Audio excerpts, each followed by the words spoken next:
sending out the signals for the Baltimore Colts. Unitas gives to Amici. The Colts are the world champions. Amici scores. It's amazing, sensational, dramatic, heart-rending, exciting, thrilling finish in the history of college football. California won the big game. 5 seconds left in the game. Do you believe in miracles? Yes! Unbelievable. This is Phil Steele. This is Mike Burnham. This is Wes Durham. This is Mike Ashley. Hi, this is Chuck Foreman, number 44 of the Minnesota Vikings. Woo, mercy, this is handsome Jimmy Vane, the Boogie Woogie Man. This is Coach Fry with Virginia Tech Football, and you are listening to Big Dog Sports Talk. Are you ready to rock? Are you ready to roll? Okay, let's do it. You're in the doghouse with Rick Watson on Big Dog Sports Talk, presented by Pulaski County Sports and Entertainment. Join us in the Family Fencing Studios and chime in on the McClellan Chiropractic chat line. He's keeping cool with help from Little River Heating and Air, but this show is straight fire. And now, the big dog, Rick Watson.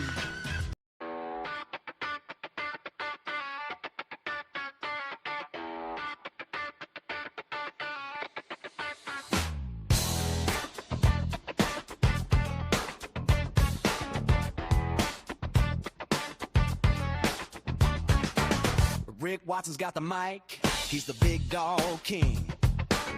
Cover sports so sharp, it's a New River thing. Virginia Tech fire, Radford pride too. Every stat, every play, he's bringing it to you. He's got that voice, deep as the valley, breaking it down, no dilly, no dally. Big dog sports talk, feel the bark, feel the bite. Rick's in the zone, every day, every night, from the Hokies to the Highlanders. He's got the spark, Big dog sports talk, lighting up the dark.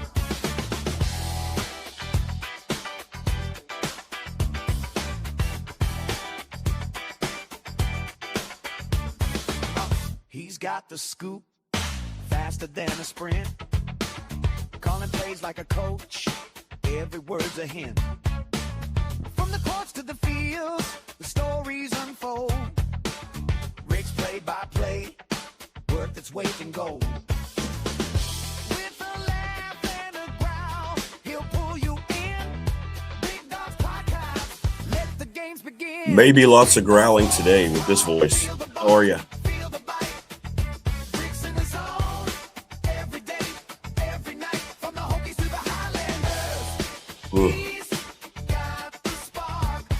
Good morning.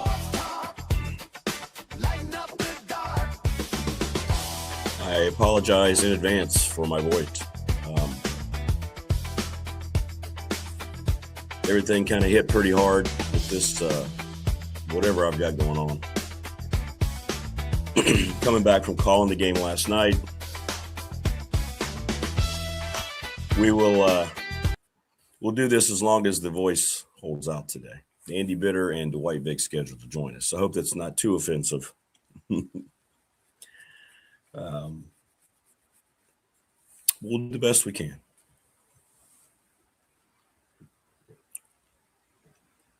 I will say that we've had to postpone our scheduled meetup for the NRV Super Bowl tomorrow because of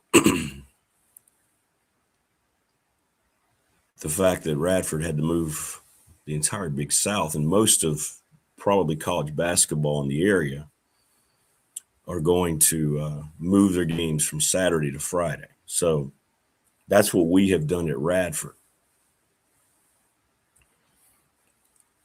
So we're playing the doubleheader on Friday, the women at 4:30 and then the men at 7. So obviously we can't do the meetup. So my apologies to Morris and everybody else, but hey, Snowmageddon or ISA, I'm a little worried now more because now it looks like, and who knows what the final call will be, but looks like a lot of ice is going to maybe come into this. If it's sleet, we're okay. If it's freezing rain, then that's when you lose power. So hopefully we'll get more sleet than freezing rain. But who knows? It's going to be a big cornucopia of crap is what it's going to be.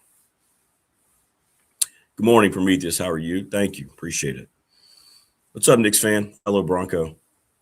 Bronco fam indeed.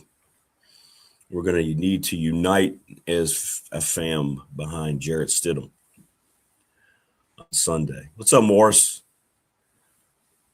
I won't be able to do this very well, but from the Southwest Virginia world of postponements and cancellations, this Ram Hemi is soon pointed south and headed back to Florida to beat the snow. If you don't mind, Morris, call the Super Bowl and just tell them what's going on. Yeah, hot tea with lemon. I think this is, I don't know. I thought this was just the normal bug, but I had a pretty high fever yesterday still on the way down to the game. You drug up so you can mask it. You get through the game and then you start to crash. So I'm not going to go to Radford today. I'll work on the game from here. Matter of fact, I was talking to our deputy AD and he said, yeah, you probably should stay home today. So I will do that. If you can get halfway through Georgia on 95, you should be good. Yeah. Yeah, Paul, shouldn't have been yelling at the game. Yeah, it was a terrific game with a bad ending for Radford as they led by 10 in the second half, and Winthrop, to their credit, battled back on their home floor. Cody Cluett hit a big three with 2 seconds, and they beat us by 1. So it was very disappointing. Thank you, Morris. Appreciate that. That would have been Radford's third conference road win. Would have been huge. So Winthrop wins 76-75. Yeah, now the Highlanders' short turnaround time, but it beats the alternative. There was nothing else to do but to move the games to Friday. And it's nice to see the schools all work together and the conference all work together. So that was good. So, yeah, sorry about the meetup, everybody. I was looking forward to meeting some of you in person. So we'll and Morris had a good idea. We'll do it again when the weather is warmer and there's no threat of any of this crap. And that's what it is. It's just crap. Because now even snow people aren't happy because of all the ice. Yeah, Paul, Tech. But man, oh man. They led by 9 with a little over a minute. They have to hang on and win by 2. That team just seem to be drawn to drama, but a big road conference win, a big quad win in the league. So it was good. Look, I'm going to apologize in advance for any grossness that comes out of all of this today. I may have to get up and do some hacking, do some loogie clearance. So I apologize for any of that. But hey, I'm here. I'm giving it a shot. So, but yeah, big win for Tech. They needed that last night. At the end of the day, here's the way I look at it. We critique all this stuff, right? We get all, well, they shouldn't have had this happen. They shouldn't have had that happen. The bottom line is they went to Syracuse. They got a big road win, right? And they made a lot of free throws. They shot 36 in the game, and Syracuse only shot 14. Much the same recipe they had when they beat Virginia. But, I'm sure Syracuse is not happy with that. That's a big discrepancy at home. As a matter of fact, I don't know if I've seen a home team have 22 less free throw attempts than the visiting team. But it shows you that Tech is adept at getting the ball in the paint and earning those whistles as well. But covering college hoops as long as I have, when I did it for Tech with Bonnie Hendrickson in the women's program, and now with Radford, you take a road win in conference and you don't make any apologies and you don't worry about the what. Coaches will. But Mike Jones said it so right. It's a great analogy, that gold brick in the wagon that you carry with you the rest of the year. And there's a lot of teams that will go to Syracuse this year and not come away with a win. So it's a good win. Good win for them. And that's the way I look at it.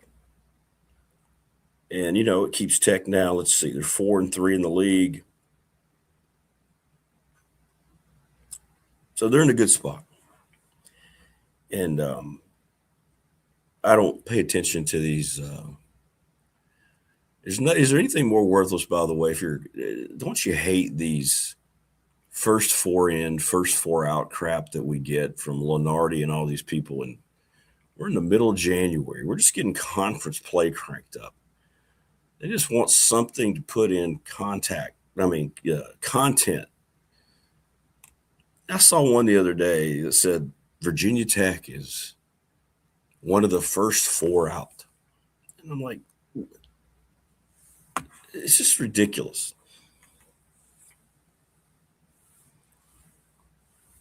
And I don't know what the record's going to end up being, but Tech is clearly, in my mind, an NCAA team. And I think they're going to end up with a record that will support it. So what I'm saying is, don't let that bog you down. Oh, no, Tech's first four out. How do you know? We're in the middle of January. Just stop. But, yeah, it's a good win, man. It's a good win for them. It is. Conference road wins are the I wish I had some prednisone, Coach. Wish I had some. It is the breakfast of champions. Prednisone always works for me because I get poison ivy really badly, and I've had to have it prescribed to me many, many times. Please subscribe, like, and share our channel. Thanks to Family Fencing, sponsor of our studios. Appreciate Jason Green and the gang, 540-200-8294.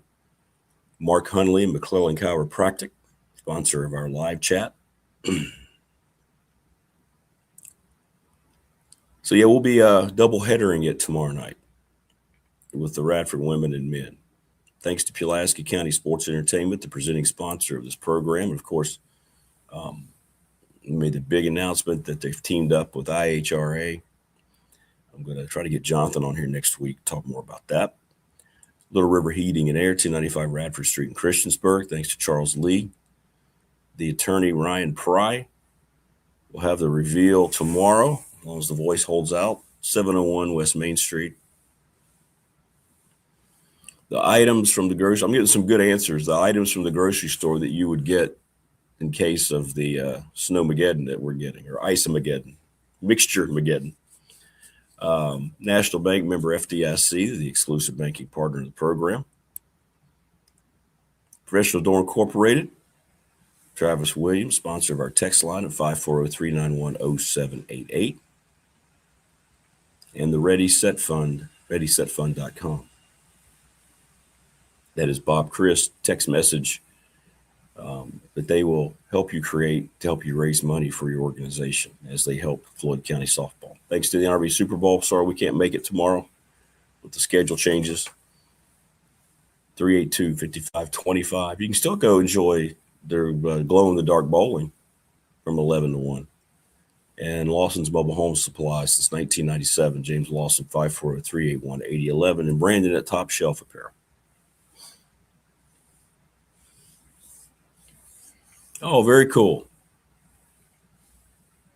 So Morris and Prometheus hooking up yesterday. That's dangerous.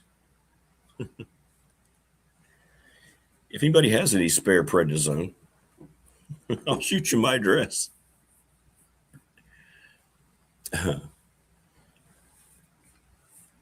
What's up, Steven?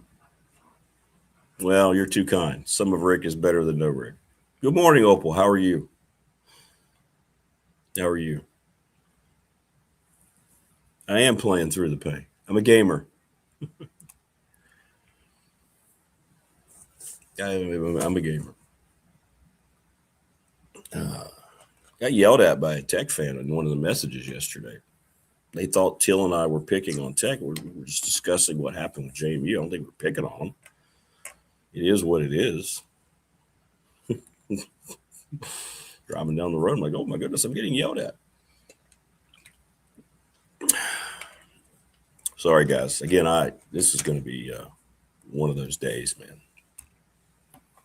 One of those days.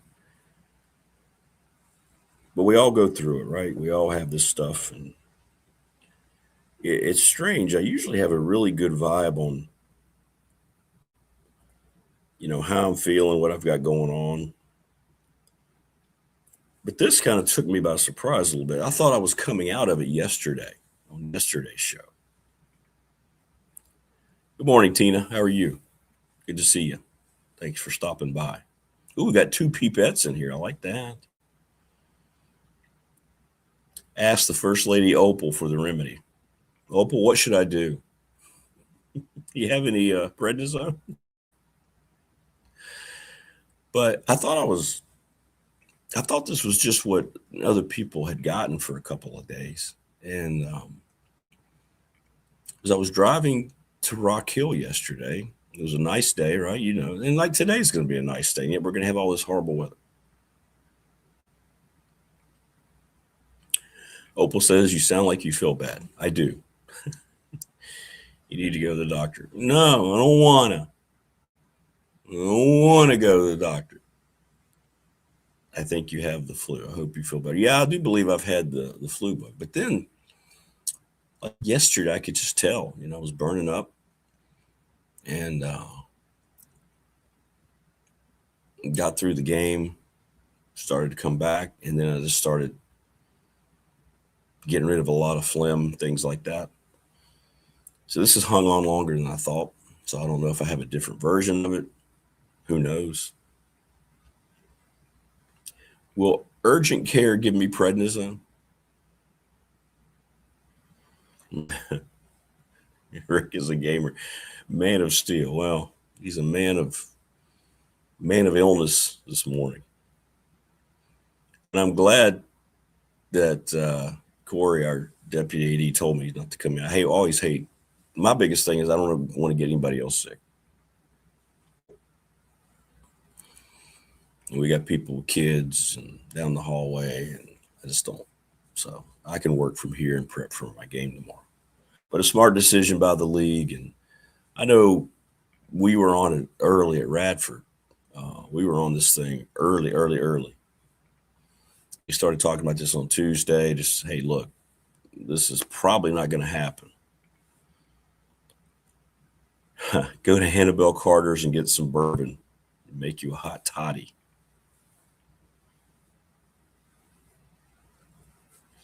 I'm going to try to make it through the show. We have today's really good guest day with Andy and with. I might tap out tomorrow. We'll see. With Andy and Dwight Vick, we don't want to miss Dwight Vick. Didn't you all be mad at me? I get more hateful messages.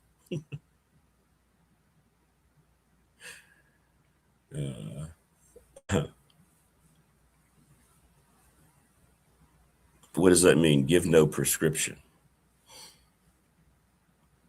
So that means they would. Bourbon, yes. Good morning, Christopher Lester. How are you? By the way, it's really cool. This is why I love this community here we have. Keon was on yesterday, and he was very, very upset about his haircut. And so Chris sent this address of somebody he knew, and Keon's going. He's going today. So thanks, Christopher. He really appreciated it, man. He really, really appreciated it. And we'll get an update on how the haircut went. But he said he was going to do it.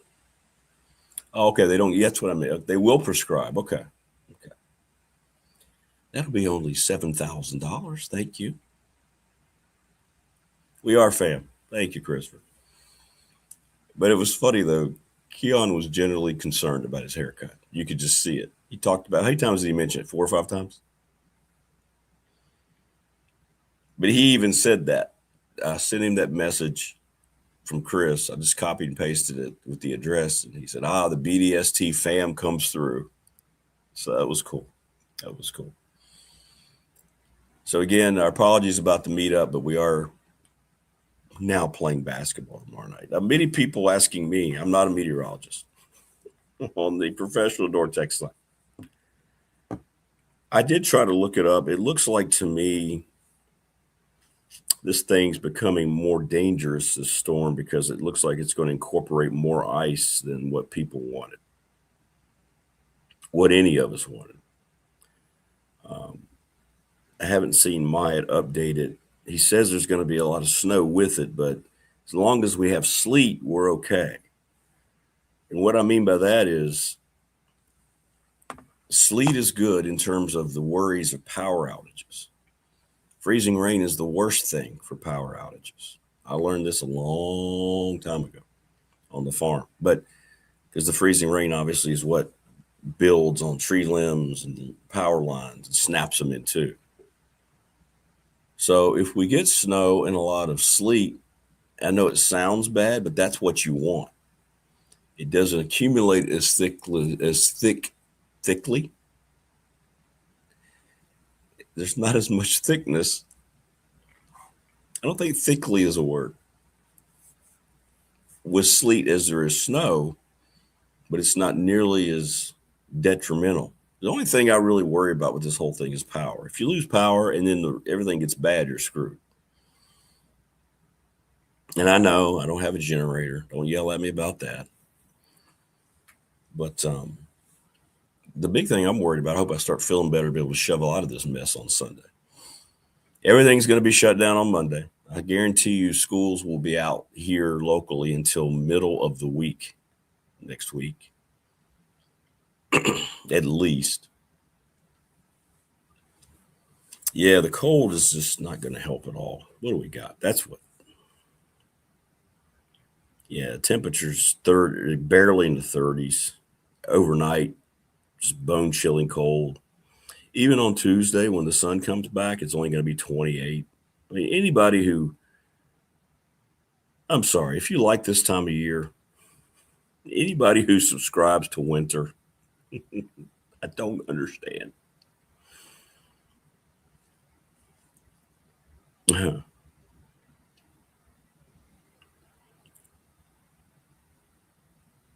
Jarrett Stidham on Sunday. Oh, what's the point spread now? I was going to look up the Broncos game. Patriots still 5.5 point favorites on the road. That's huge, man. It's like 8.5 point favorites. Nobody likes Stiddy.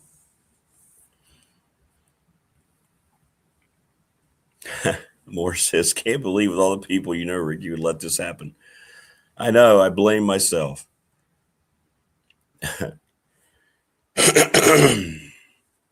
I blame myself.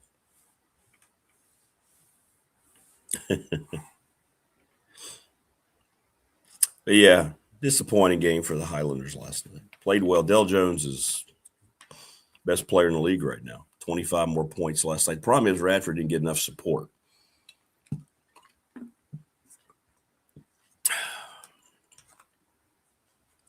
They didn't get the support from other guys last night. And it's tough. If we'd had just one more of the big three step up or somebody else, it would have been different.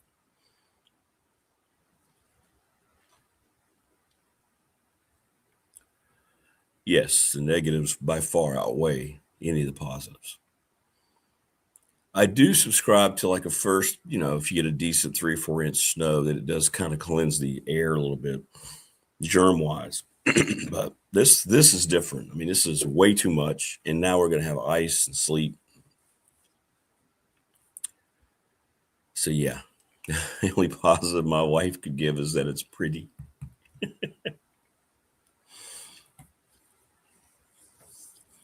Yeah, I saw those rankings that have Tech listed in the top 25. I just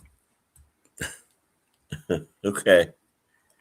I mean, I hope they're right, but You were 3-9. Yeah.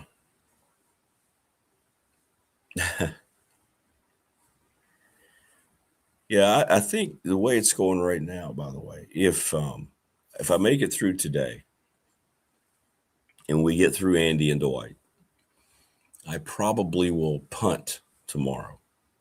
I hate it because I have to punt next Friday too, because I'll be on the road for 4 days.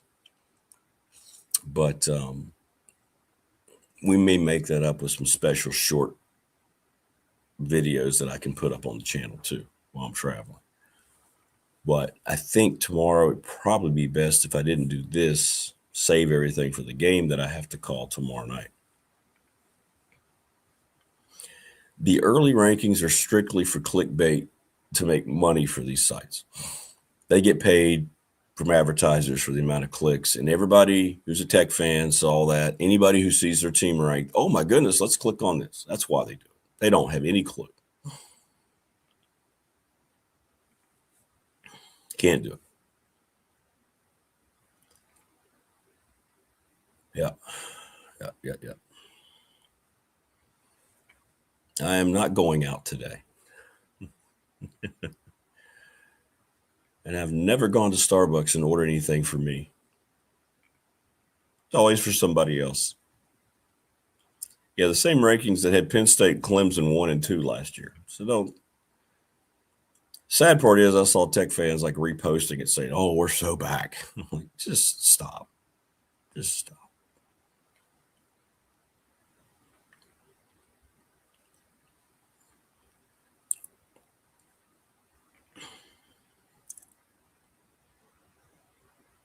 Oh, you're the same way, Wayne? Yeah.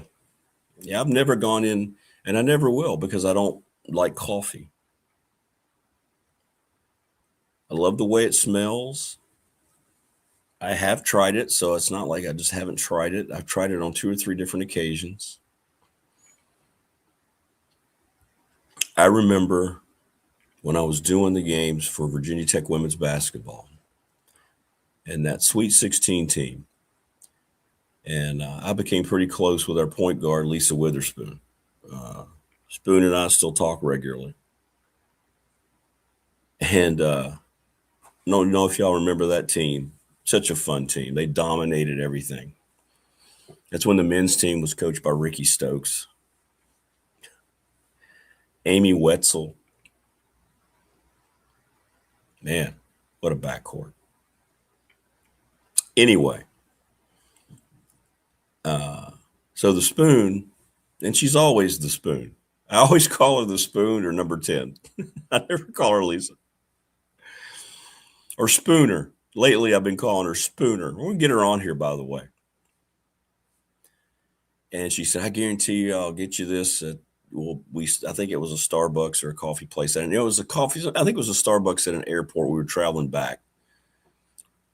And that's back when, basketball was in the A10. And I don't know where we were coming back from. Temple, Duquesne, somebody like that. And she brought me this chocolate because she knew I was a chocolate-aholic. Chocolate coffee. And I thought, okay, well, maybe this will work. I even smelled it, and I said, okay. And I know I took a drink, and I just, And she goes, you don't like that? I said, nah, it's something about the coffee taste. I can't.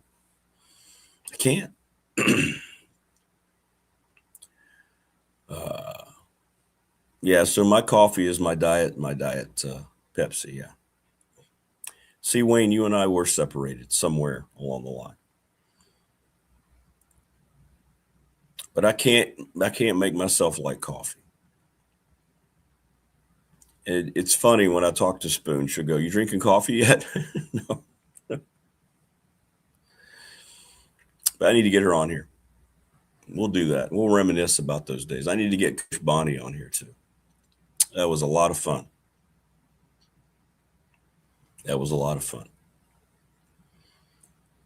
And I know they've gone to a Final Four, right? With 2 of the best players in the history of the program. since then.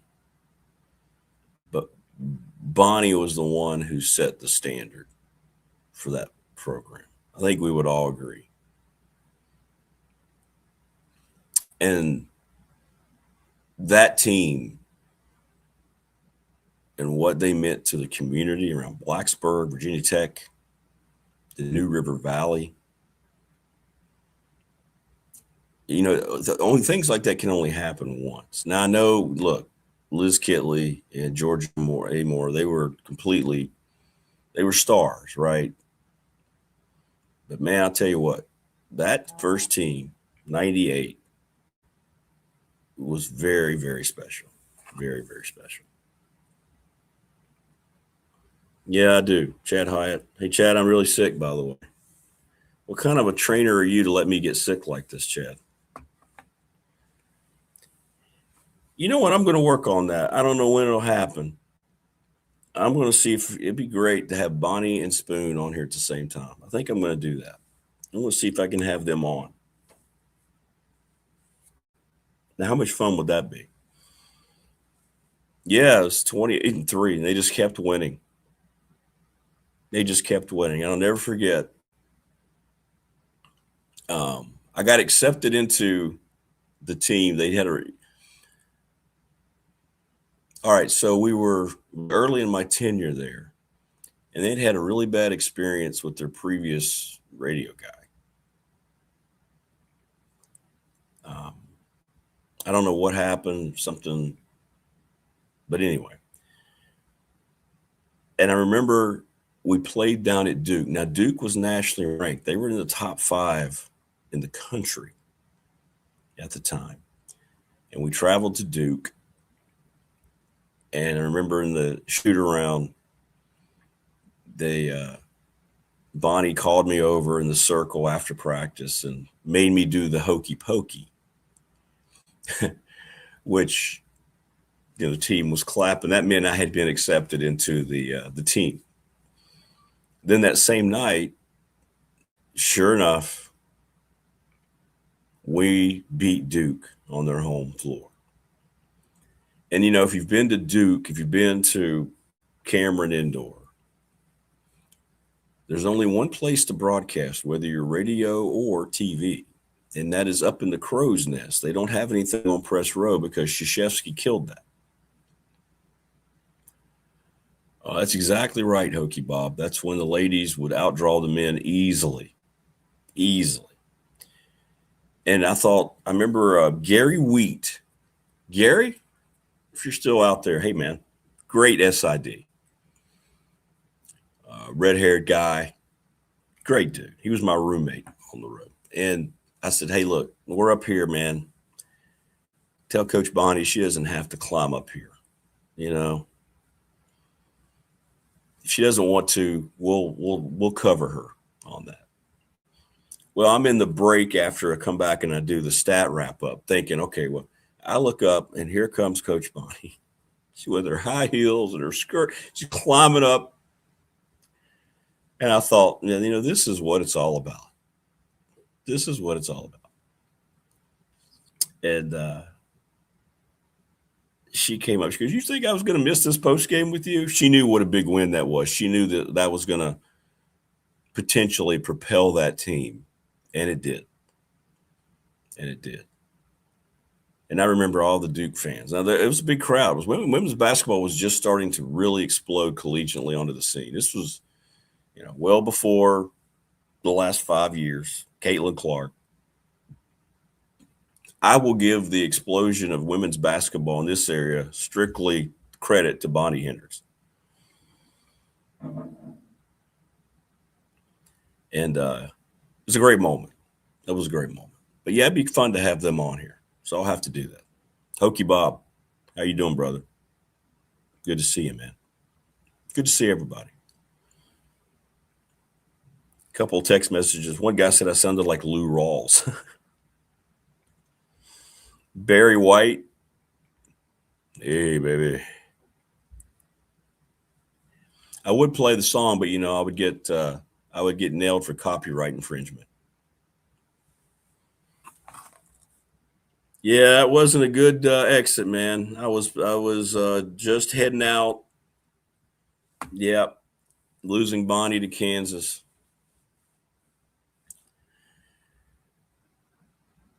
I was a big fan of Jim Weaver. I've talked about this a lot. A lot. I have a ton of respect for Jim Weaver. I think every Tech fan needs to realize how integral he was to the build of Tech's football program.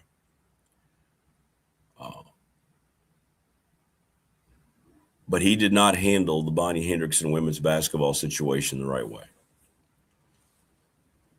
She asked for, things that weren't outrageous, what she had brought to the program and to the area. She just wanted more money for assistants. She wanted more of a recruiting budget, wanted some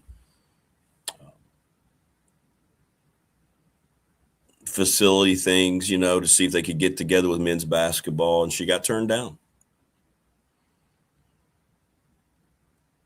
And I was still talking to her a lot, and she was very disappointed, and Kansas gobbled her up.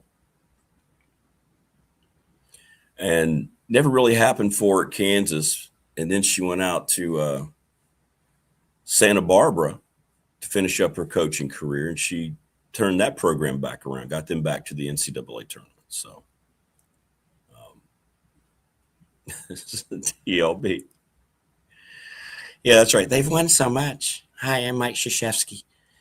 We're going to eliminate press row because we've won so much. Some Panera bread would break up that congestion. Well, I don't know if it would clear the cough or just rip my throat in half more.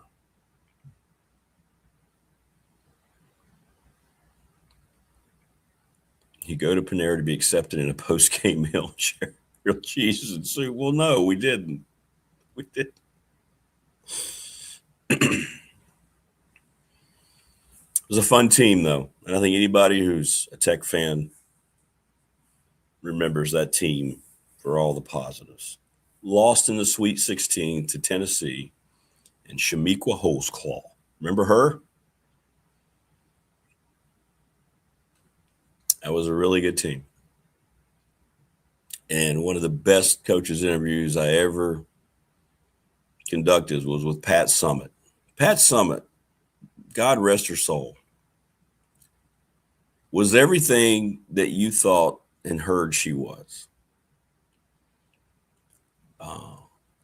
So when you're in the Sweet 16, you have very tightly scheduled shoot-arounds. It's like 40 minutes, and it is. You've got NCAA officials out there. You don't come out for a certain time, and you're not out there a minute longer, right? They keep it all. So we went first, and I was finishing up, had done interviews, and here comes Coach Summitt, and here comes Tennessee, and all that orange.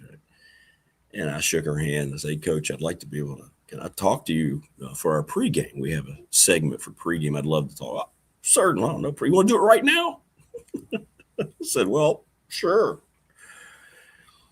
And she sits down while her team is starting to go through their warm-ups. And this is Pat Summitt. I still think the most, and I know Gino Auriemma has all the records, and he is beyond the GOAT, I guess. But Pat was Coach Summitt. I can't call her Pat. Coach Summitt was she was women's college basketball. I don't know how else to say it. And she sits there with her legs crossed, her Tennessee orange pants on, talks to me for about 10 minutes while practice is going, before we do the interview, talking about Bonnie, talking about women's basketball, how great Tech was for women's basketball, how this wasn't a matchup they were looking forward to. And then we did the interview. And then she took a picture. She was great. She was everything that you thought she was. Pure class, And we were all there. The hotel was within walking distance. We didn't have to drive on the bus. And she goes, you don't have to. He goes, you want to stay for practice? I said, I said, well, I am the enemy, coach. She goes, she goes, Hayes in the barn, Rick. What she said, Hayes in the barn. What's anybody going to do? We just got to go out and play. Whoever plays better tomorrow is going to advance on to the Elite Eight. What she said. So I'm sitting there feeling awkward, but I felt like she invited me. And I stayed for the majority of their shoot around. Thanked her again. And it's one of those memories you walk out with. You're like, wow, she was everything that you thought she was. She was. And I really, really hate, how she passed, how quickly she went when she got sick. But, she was everything that you would hope. And that was just a really good team.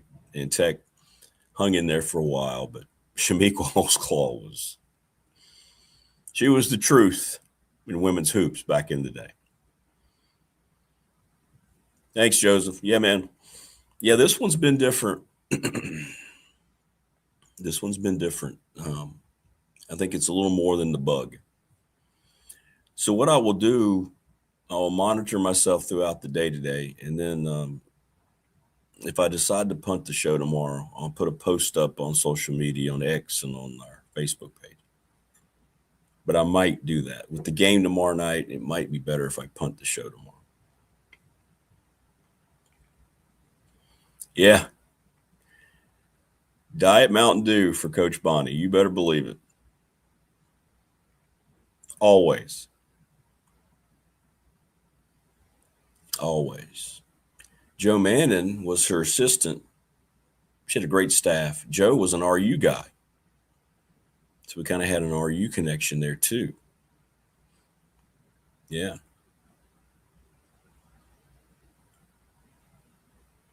PLB says female athletes are extremely competitive. My daughter played high school soccer. I was shocked at the cheap shots.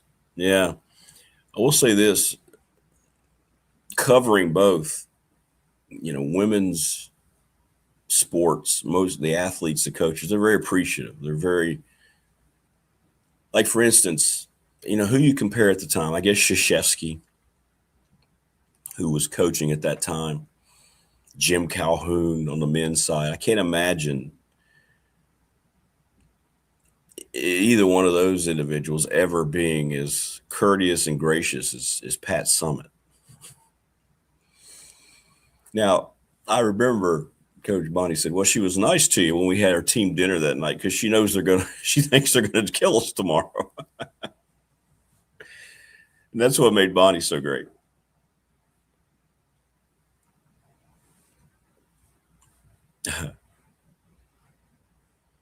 That's cool, Morris. That's cool.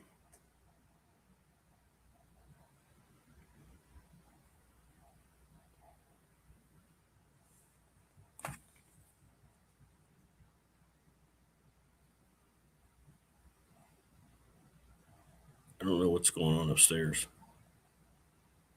There's a noise upstairs.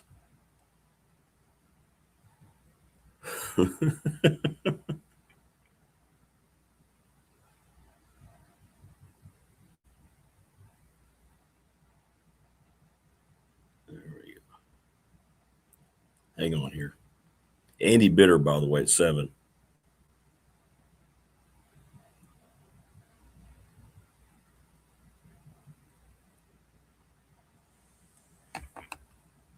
Wayne says, I agree, TLB. I watched the women's basketball and I swear they're tougher with each other. It's changed a lot this year. It's changed a lot recently. I don't know what that was. Anyway. And Dwight Vick today at 8.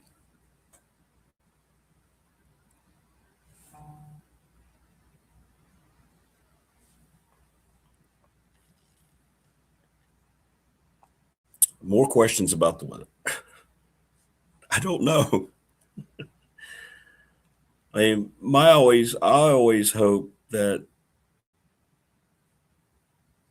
it doesn't happen.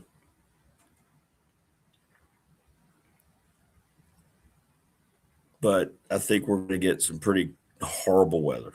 Yeah, I think that's going to happen. I keep looking to see if Myatt has anything new, and he hasn't posted today. But the fact that we had a winter storm watch 60 hours posted 60 hours prior, that's not a good sign. Not a good sign. So we had mixed reviews with our local hoops teams. Good win for Tech on the road. They hung on. Got to start making free throws. They had enough of them. I mean, with the free throw discrepancy, should have won that game by 15. And Radford loses at the end. Kid made a big shot. Cody Cluett. I thought he had double dribble at first, but in the event, it was a step back three. He knocked it down. Walmart was already out of bread and milk. Here we go. Yeah, the bread and milk. I guess people make bread and milk cereal. I don't know.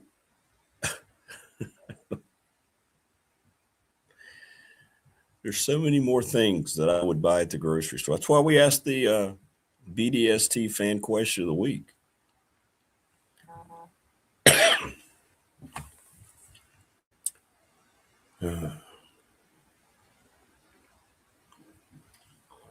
Thanks, Rodney. Appreciate it. All right. Pulaski beat K Spring last night in boys basketball. They hit a three on a bank three. Did they call bank? Was the bank open? Apparently it was.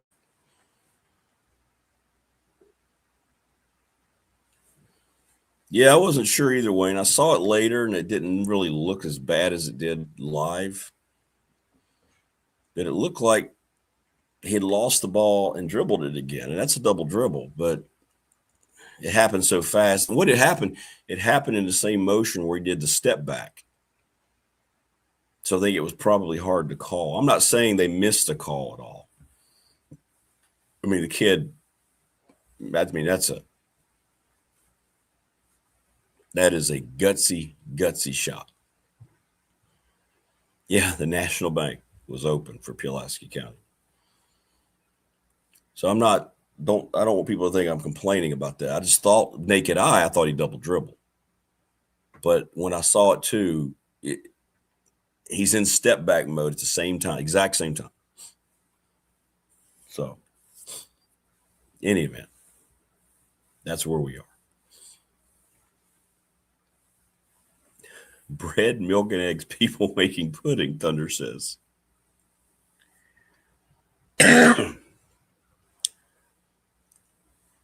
Thunder Man, I might need you here with that truck. I always take pride in shoveling my driveway. I know it's silly, but kind of reminds me of my farm days. I don't know if I'm going to be feeling like I'm going to be able to do it.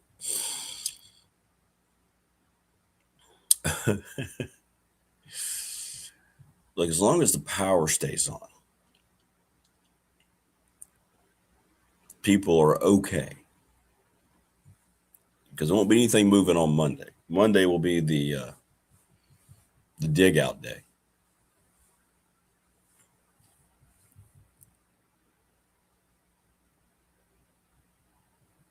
And I mean, nothing will be moving on Monday. I'll be getting 10 gallons of fuel for the generator, TLB says.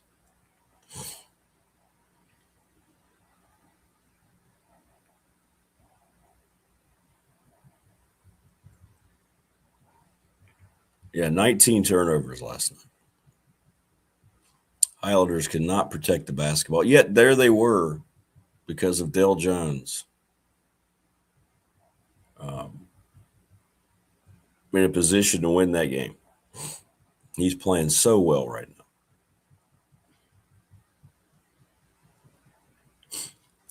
Yeah, and I believe, like Till said, going into that game, they only won one time. So now they've won twice. It's not easy to go up in that dome and win. It is not easy to go to that dome and win.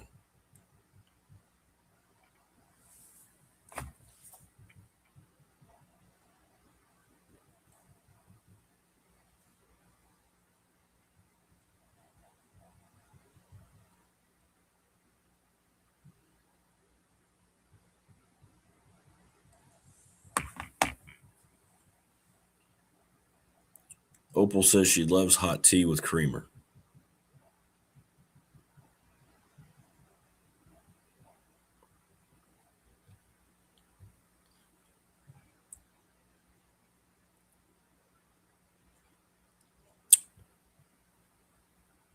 Yeah, I know if I drink warmer, I don't like warm drinks. I never have. Never liked hot tea. I know it would help. We've already had the coffee discussion.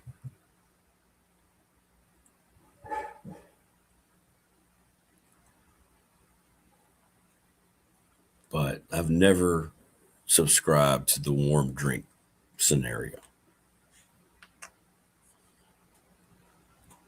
Yeah.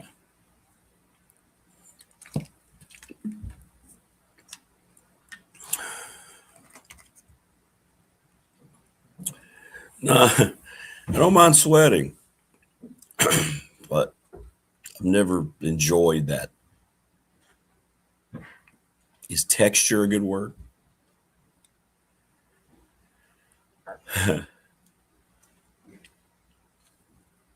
If power goes out, I'll be huddled around kerosene heater like back in the 80s. Honey and bourbon. If it doesn't cure you, you'll forget about it.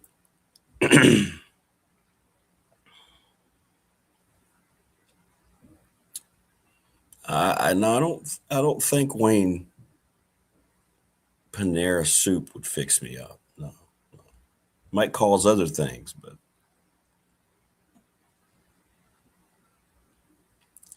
Opal Nova girl. Really, Opal?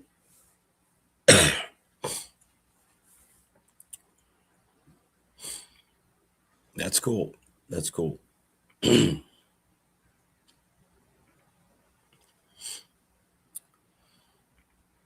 was the other thing too, like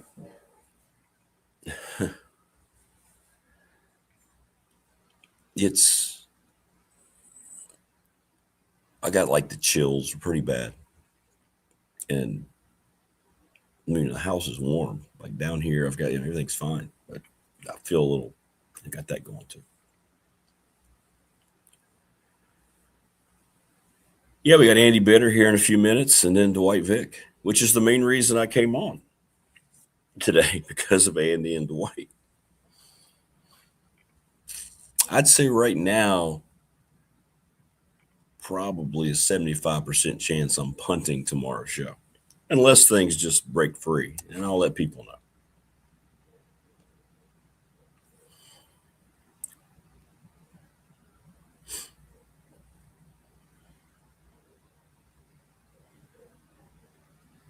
Thanks for all the well wishes I'm getting on the professional door text line. Appreciate that. Appreciate that. Let's see here. Is this a new one? Looking for the U.S. People are asking, so I'm trying to give you information. Myatt said this. He just said, look, not just now, but what I mean is he said this yesterday. He says he feels good at probably 6 to 10, somewhere in that range. He believes it's going to be a lot more sleet, which would be good news. So I don't know. Some people are just saying ridiculous things about the amount, so forth. I love the fact we've got a great discussion here on drinks going on in chat. That's awesome. Jesus, Wade. The man's sick. Don't throw Panera attack in his face.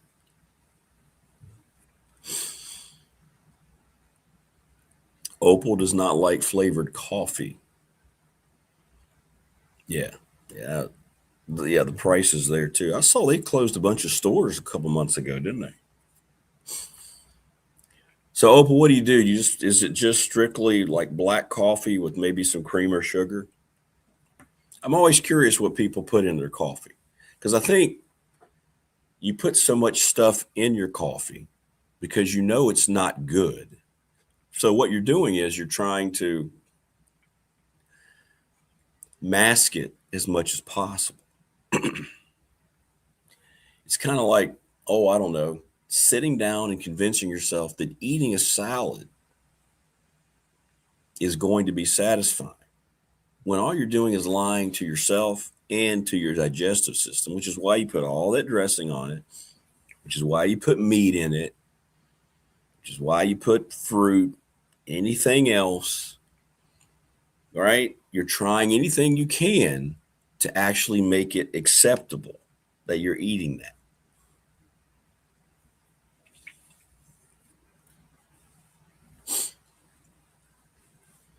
No, I don't think you do, Wayne. I don't think you have a video of me at Panera.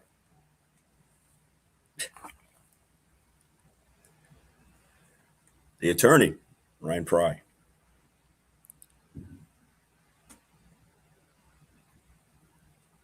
Says my favorite coffee uses half and half and a spoonful of pure maple syrup. Yeah, Opal, I thought you were in Giles County, Opal. I thought I remember you saying that before. Well, I better send Andy his invite.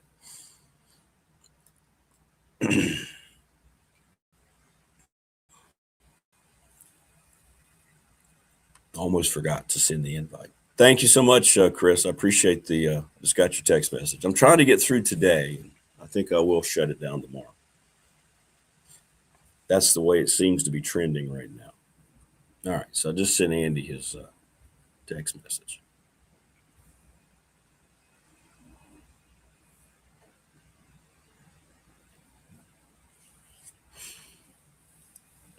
Love you too, brother. Appreciate that. Very nice. Very nice.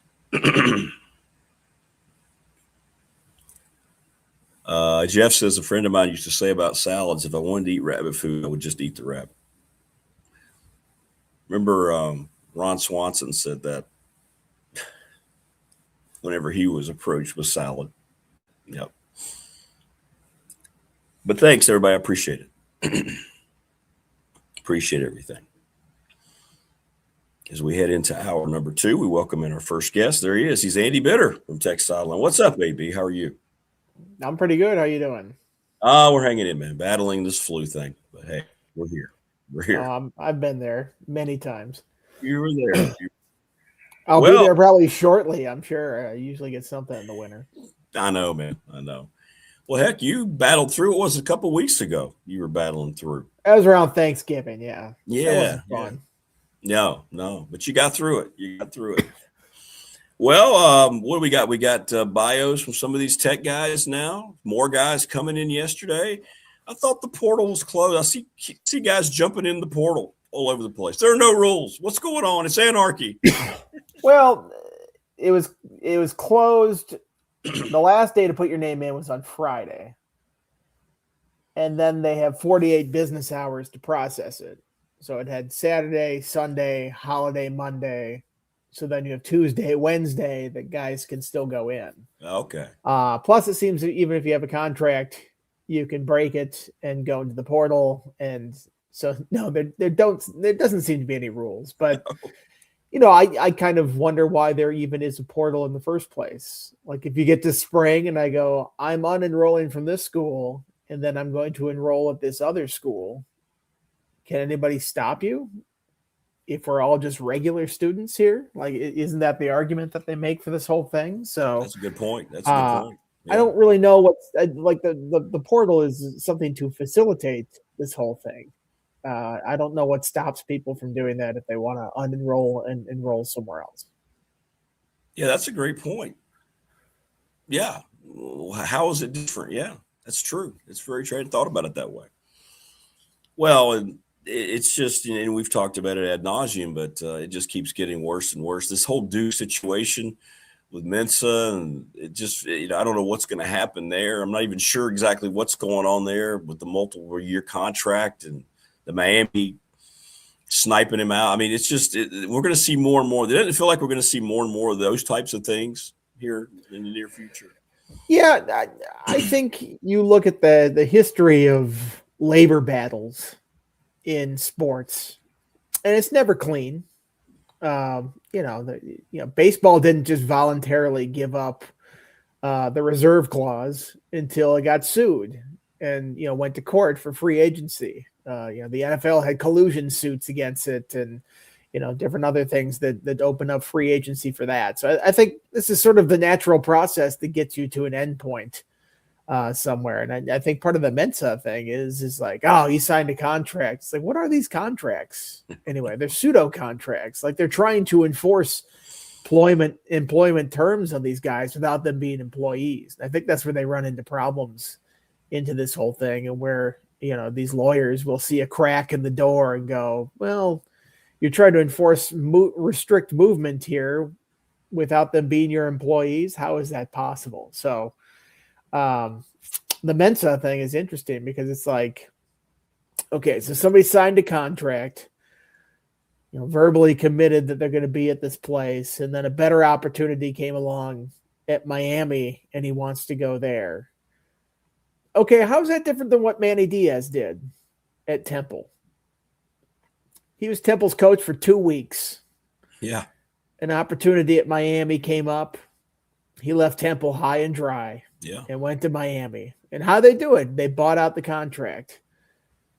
I look at this Duke thing and they keep saying that there's no buyout provision. It's irreparable harm. There's no way we could be compensated for this if he were to leave. It's like, I don't know if that's true. I think there's a dollar figure associated with everything. So maybe they need to find that dollar figure, get paid that sum by Miami, and everybody moves on with their life. I just, the way they're writing these contracts and enforcing, saying this guy can't possibly leave. There's nothing we can be paid that could be make up for this guy leaving. I just don't believe it. So there's a way that this thing could be resolved. I don't like it. It's not great, but this is sort of a half measure here that all these schools and the NCAA is trying to enforce. They're trying to have their cake and eat it too. They're not employees, but we're treating them like employees and we're restricting where they can go. So that, there are no angels in this situation. Like Mensa leaving, that's a low thing to do right at the end of the transfer portal like this. But then also the system that he's fighting against, I don't think that's a great setup either. No, it's not. And the situation at Washington, what happened with that kid? Remind me, he knew he was going to lose money, right? The way it was worded, his contract. So he just decided not to fight it and went back to school there. Was that what that was? I think so. I never got clarity on that whole thing. I know. It's got to be awkward. That's the deal with the Mensa thing. It's like he's done with Duke. He can't go back into that locker room at this point. And if you're Duke, would you want him back in that locker room? No, right. No, I wouldn't turn the keys back over to this guy. Like, yeah, maybe he'd be better at football, but man, I feel like the chemistry on the team would just be ruined at this point. So I'm curious to see how Washington handles this whole thing, because that's got to be a really awkward situation. This guy walking back in there like nothing happened, like Costanza in this whole thing. Like, hey, no, I never quit. This is okay. Let's just walk in and let's ride, boys. Let's see how that goes. That doesn't work like that in football. Yeah, you're right. It is like Costanza. I was kidding. It was just a joke. So Ted gets a commitment from a kid from I was on the road yesterday. I saw a defensive lineman from Colorado, right? Is that who it was? Yeah, I'd have to look up his name. I can't remember his name here. What was it? Samuel Okunlola. I think I'm pronouncing that right, from Colorado. He was at Pitt previously. He got hurt last year. 8 sacks the previous 2 seasons. I think you look at losing Cameron Morgan to admissions, it sounds like. which is still a thing, I guess, in college football, is trying to get into a school. They had a spot or some money available and probably needed some immediate help at a spot like edge rusher or defensive end. And, this looks like a decent option here. Somebody that's a little bit older than some of the other players they've been going after. I don't know necessarily if he was in their plans before this other news or if this was a reactionary thing to this, but we talked about it on our podcast this week. That's sort of a spot where you lose a guy like that and you go, it doesn't quite feel as complete as you wanted it to be at the edge rusher type thing. And he could be an answer potentially. Yeah, that's right. That's a great point. I mean, they lost one and they gained one, and we'll see if he can come in and fill that void. So now that everything's been here, we think it's kind of finally settling down a little bit. What's your overall take? I mean, everybody, first of all, I'm going to ask you about this, these way too early polls, and some of them have Tech in the top 25, a 3-9 team. Your thoughts? Yeah, I don't necessarily agree with that. I've also done the poll before. I've been an AP voter before, and you get to 20 and you're reaching. Like the 20th ranked team and the 35th ranked team are basically the same. Right. So, it's sort of eye of the beholder type thing. And I think some of these way too early polls, part of it is to be provocative, because it's not fun if you just pick the teams that are currently in the top 25, but putting somebody like James Franklin in his first year at Virginia Tech in there, it's like, oh, a 3-9 team in your top 25. Well, now that's interesting. And that sparks debate. And that's what these whole things do in the offseason. Exactly. So I think there's a little bit of that at work in this whole thing. I mean, it could be accurate. I mean, those teams 20 and above, it's not like they're, national title contenders. I think we saw that with how the 20th ranked and above teams performed in the playoff this year. They're not necessarily that top tier type brand of team. But I mean, could you be 8-4, 9-3 and be in that range? Sure. Is that a realistic goal for Virginia Tech this year? I think it is, even that I don't necessarily think they'll get to that mark, but they improved the talent of this team quite a bit. And, I'm eager to see what it's going to be like on the field, because you put these teams together with the transfer portal and everybody's, doing cartwheels because of how great the team looks on paper. It's like, well, let's see how they get on the field and how they mesh and if things actually work the way you think they are under this team. So I'm really eager to see this team this spring, because honestly, I have no idea how good this team is going to be. So I kudos to the people that put out the way too early top 25s. Everybody reads them. We're talking about them right now. They do. But I've got no clue. And it feels like they kind of just put the usual suspects at the top of that thing. Yeah, I saw the final poll. Alabama loses 4 games and they moved up the final poll. People were taking some shots at that too. I mean, we talk about way too early polls. You can do the early poll last year, and Texas was number 1 and Penn State was number 2 and Clemson was number 4. And that didn't happen. No. That's not how it played out in the season. So they're fun debate pieces, but ultimately they mean nothing. I understand you might get a chance to talk to coaches next week. Is that correct? So what I'm hearing? We'll see. I mean, they are talking about doing this during a week where we might get a foot of snow. So I don't know. Yeah. There's been some talk about maybe next Friday, but until it's scheduled and we're actually sitting there talking to them, I'm not going to completely get my hopes up. 100%. All right, well, let's get in. I want to get your take. I've been looking forward to getting your take on the national title game. I mean, Indiana finishes it off. Most amazing story I've ever been around. It's just incredible. Miami played a hell of a game. I mean, it was a lot of fun. Just some of your thoughts as you watched that thing unfold to finish up the college football season. Yeah, I mean, it was a closer game than I thought it was going to be. Miami probably should have won. I don't think I'm being. Oh, I'm not like coming down on Indiana. I mean, Indiana played great and they won the game and they played better. But man, Miami missed a field goal, had a punt blocked for a touchdown. I mean, these are sort of these massive plays that turn the tide of a game. I think if you look. I think Bill Connolly had his post-game win expectancy for Indiana. It was like 14%. So just kind of play for play. I think Miami matched this team, but in the big moments, Indiana made the plays that counted, and they didn't have the special teams gaffes that Miami had. It's 4th and 6, whatever it was in that one play, and Signetti calls the play call of his life. This quarterback draw, Mendoza. You want to say having a Heisman moment after you've won the Heisman. That was it. Oh, my goodness. What a play, what a run, what a stretch to get it across. What a story. You look at his mom. His mom is like sitting down because she has MS. Right. His dad always sits next to her, never stands up to cheer, is always with her. He's playing near his hometown against the team that didn't want him, both out of high school and the transfer portal. He's the nicest guy in sports, apparently, when you're talking to him.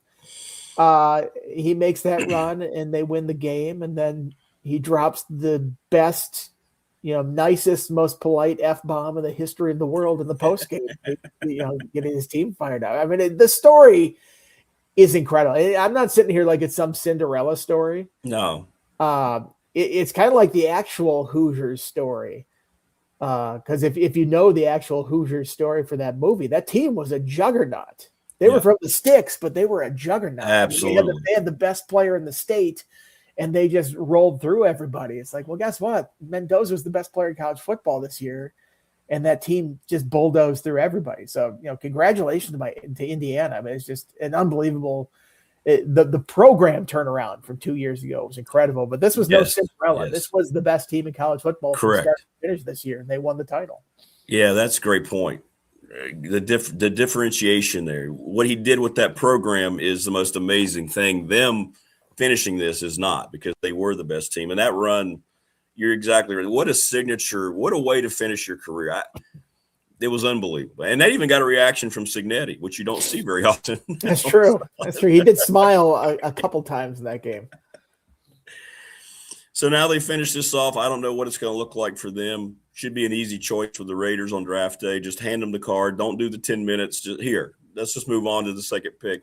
No, this is the NFL draft. Nothing is that simple. Yeah, right. It's true. They're going to get to this offseason and be like, is he too nice for the NFL? Like stupid things like that will come up. And they'll pick apart his game. And I don't know. He seems like he doesn't have that competitive edge. He's too polite. There's all sorts of excuses people will make. And then you end up drafting somebody dumb. But his combine throws didn't look. Yeah, exactly. Yeah, this stupid stuff. He ran a 4.7 or something like that. It's like that's actually pretty good for a quarterback. Unfair question for you, but the ACC positioned itself pretty good for maybe a good 26, good postseason. I know a lot of teams didn't have players, but your early prognostication of what you think the league could look like next year. In Miami, are they back? We hear this all the time. They were this year in the postseason. Can Clemson come back? What kind of thing do you see for seeing? You think momentum can continue for the league a little bit? Maybe. You go into these off seasons, and I have very little idea what these other rosters look like. Before you can kind of tell how a team recruits, how a team retains people, right? Pretty much what they're going to look like. And I was talking about last year at the ACC kickoff when we're trying to pick the order of finish. I'm like, I don't know. I don't know with a lot of these teams. I have no idea if they're going to be good. I thought teams last year, I felt confident about Clemson first, and I think I put Stanford last, or Wake Forest. I put Wake Forest last. Neither of those are even close to happening. No. Wake Forest was better than Clemson this year, it seemed like, certainly with the final record. And everybody in between, I'm like, they could be good, they could be bad. That included Virginia Tech. As it was, I put Virginia Tech ahead of Virginia, and the results were completely the opposite. So, when teams are bringing in 50 new players every offseason, especially at this stage of the offseason, I have zero idea. I know how good a team will be. Like how good will Miami be? It's like, well, will they be able to play Darian Mensah at quarterback? Because that makes a pretty big difference. Yeah, whether you have one of the top quarterbacks in the country running your team. I don't really know what they had behind Carson Beck. Obviously not as much as they hoped if they're going out there trying to poach a top tier quarterback here. So I don't know. I think it's people don't like to hear it when you say I don't know, but I No. really have zero idea who's going to be the best team in the ACC next year. We can try and say, based on the portal and stuff. I haven't sat here and studied the portal classes close enough, but even if I did, I don't think I'd still have a great idea because some of these players are walking into new situations and all of a sudden they turn into superstars, and some weren't as good as you thought they were coming from it. So, we'll see. Well, and to your point about Miami, I think their kid, didn't they have a guy who they were counting on leave after the whole Mensa thing? I think he jumped in the portal. Like, get him back, obviously, but yeah, probably. I mean, again, I think I saw that. Yeah. Movement doesn't stop just because the portal's closed. You can get people out of the portal, even if the portal people aren't going into the portal anymore at this point. Well, I know, but I'm very encouraged by the postseason. I think the ACC did a nice job, and Miami showed you with all the criticism about the league that, you know what, if you're a good team, you're a good team. It doesn't matter what initials are before you in the conference, right? And Miami showed that it can happen. That's why Tech fans are so optimistic about James Franklin. Things can happen pretty quickly now in college football, can't they? Yeah, I think it struck a blow for the ACC's viability. Oh, yeah. Because what were Clemson and Florida State complaining about the whole time? Oh, we can't compete because we can't keep up with the SEC schools. Like, well, Miami just did it.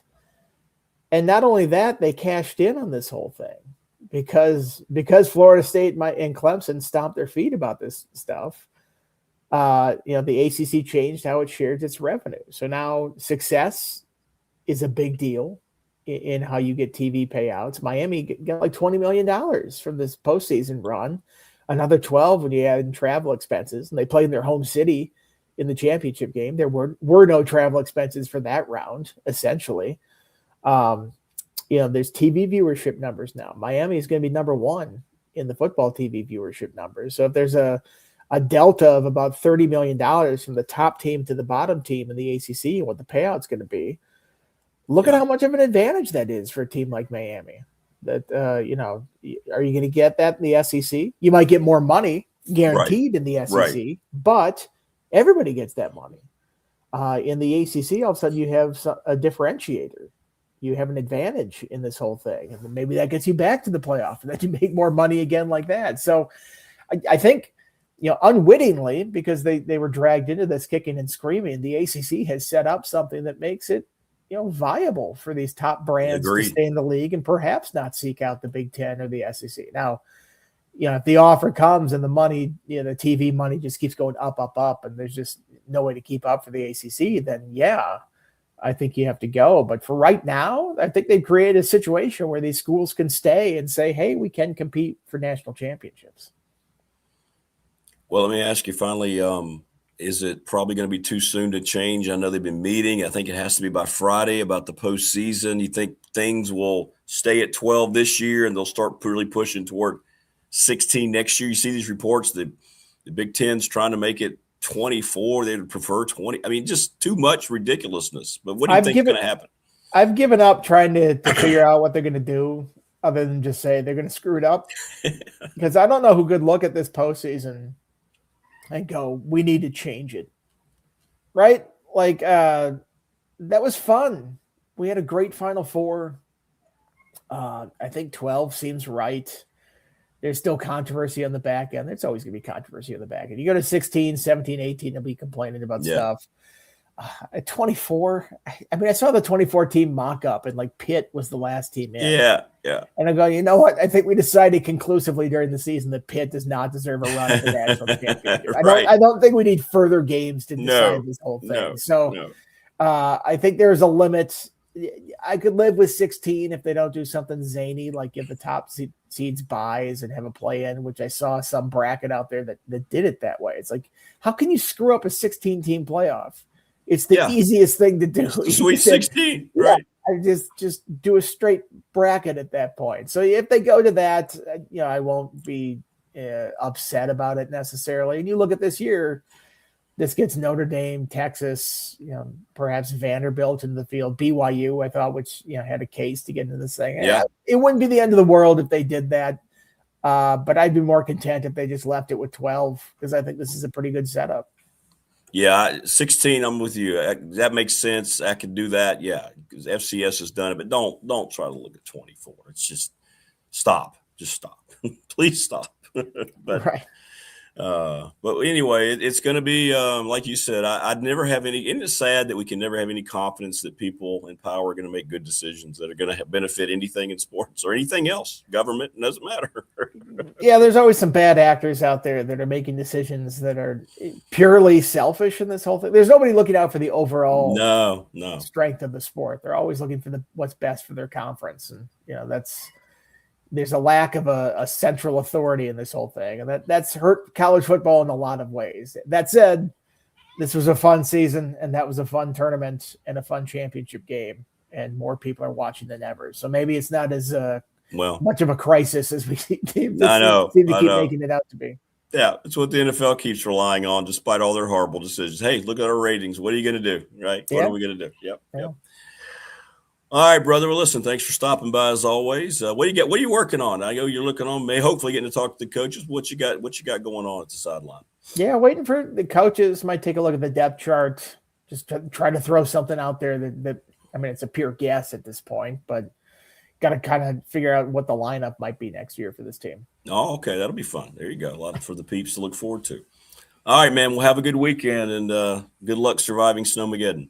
All right. Feel better. Thanks, man. Appreciate you. Thanks. There you go, Andy Bitter. Good stuff. There may be, as always. Yeah. We're almost down to the hour mark. I'll be right back. Creed is. I tell you one thing. As much as I'm going to be unhappy with this weather, Balboa Creed is going to be 10 times more unhappy because he lives to be outside. Hang on. Come on, buddy.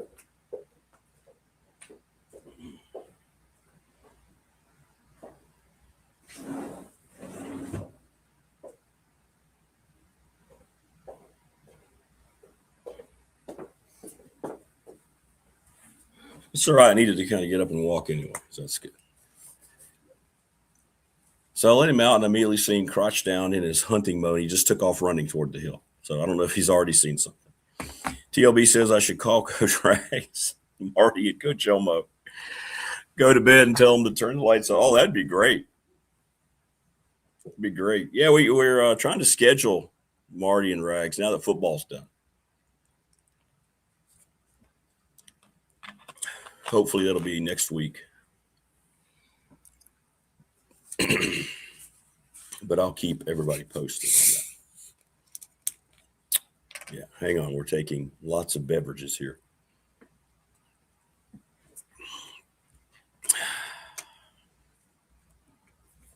But more than likely,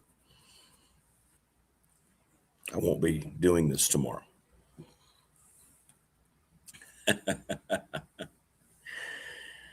Knicks fan, I cannot deny it. If Selma was feeding you bites of salad, you're definitely eating it. But at the same time, I think Selma, I mean, just wow, by the way, right? Just wow. I think Selma would also understand that, this guy, he wants his red meat. Right? So just going to say this. The good Lord took extra care when that human being was created. That's all. That is all. But you're not wrong, Knicks fan. Oh, I'm sorry. Did Selma? I thought I clicked Selma off. We could just look at Selma the rest of the day, and I think everybody would be okay. Selma Hayek Watson.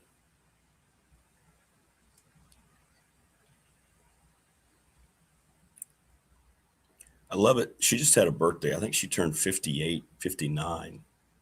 And you look at her and you're like, no, she's not. But yeah, she is. And what's good about her, she hasn't had like a lot of surgery. I don't know what she's had. Some of these actors, that's what they all try to do. They ruin their look by feeling pressure to do something. I don't think she's ever needed to.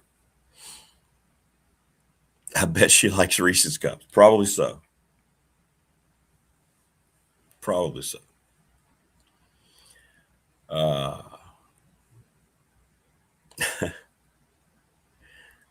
So what was the decision? I missed it there with AB on. Dwight Vick coming up, by the way, at 8. What was the beverage discussion result? Y'all let me know. I don't think Lawson's Mobile Home Supply, located at 300 North Franklin Street in Christiansburg. James Lawson's been doing it since 1997. Thanks to the NRV Super Bowl. How did you get a picture of Selma with a snow shovel? That's great. I love our listeners and watchers. Look at that. Man, imagine being her neighbor and seeing that.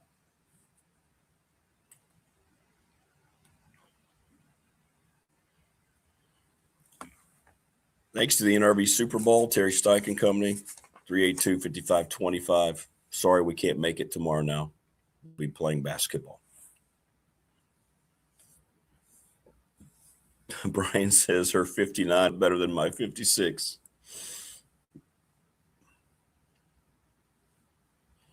Hopeful says don't get put in that doghouse. You're too sick for that. Oh, there's already an acceptance of Selma is like a special case. I mean, if she comes knocking on the door in that Mexican accent and tells me to get in the car, bye, so long, world. And I think everybody would just go, yeah. Yep. Imagine being snowed in with Selma. Oh, I have.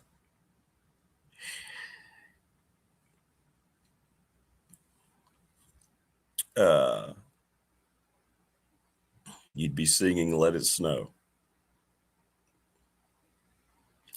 You know, I think other than not being able to do anything, since I moved out here to Ryan, I think one of the main reasons I hate it all is because the power goes out here quite a bit. And that's when you got a lot of problems, when you can't do anything about it.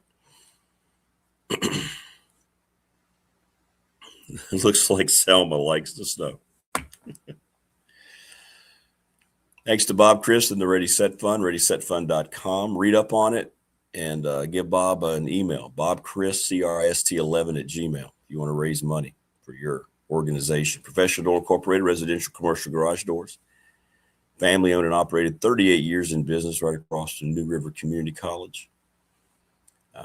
We helped a small part in them completing their staff as they expand their business. Sponsor of our text line, National Bank member FDIC is the exclusive banking partner of this program. Thanks to Lara Ramsey. Great people. Great people. The BDST Fan Question of the Week is brought to you by the attorney Ryan Price, 701 West Main Street in Radford, Trust and Estate Planning. We still have people sending results in about what they would get at the grocery store. I'm just saying this, 95% of them are alcohol related. If I can't do the list tomorrow, if I don't do the show, we'll have it on Monday. Little River Heating and Air, 1095 Radford Street in Christiansburg, 540-553-2971. Charles Lee's the best at what he does. Give them a call. Let them come and talk to you about your situation if you have a problem. Pulaski County Sports Entertainment's the presenting sponsor of this program. And, of course, the IHRA agreement that was announced officially yesterday is just massive. Massive. More coming, by the way. McClellan Chiropractic, thanks to Mark Hunley, right off of Peppers Ferry Road, and Jason Green and all the great folks at Family Fencing, sponsor of our studio. Here in Reiner, 540-200-8294. 8294.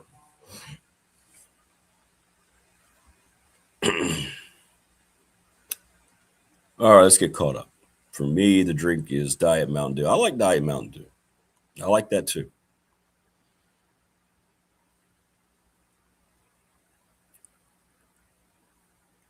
Tebow says, I'd like to see Tech Hoops a nice, comfortable win. Yeah, they should have with all the free throws. They missed too many of them, and Syracuse was making lots of threes, apparently.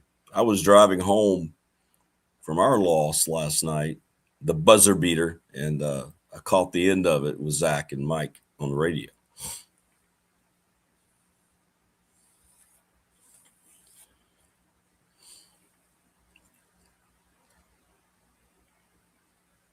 Okay, well, it's good to know. On a good note, APCO did a lot of tree removal last year. I hope so. I hope so. David Mabry says the only negative of Selma is that she's in the blasphemous remake of the Wild Wild West. This is true, but she was the only highlight of that movie.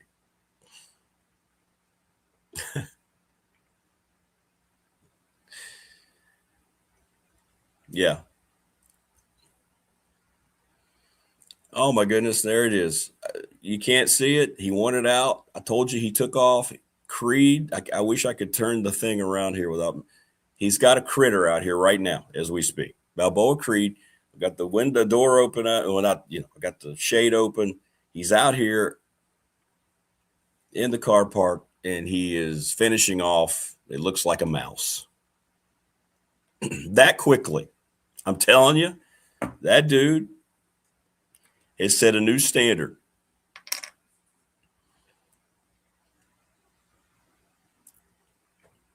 Prometheus, I respect that. I wish I could. I never drink soda, but the ones every 3 or 4 years I have are Diet Coke. Diet Pepsi's we all have a vice, right?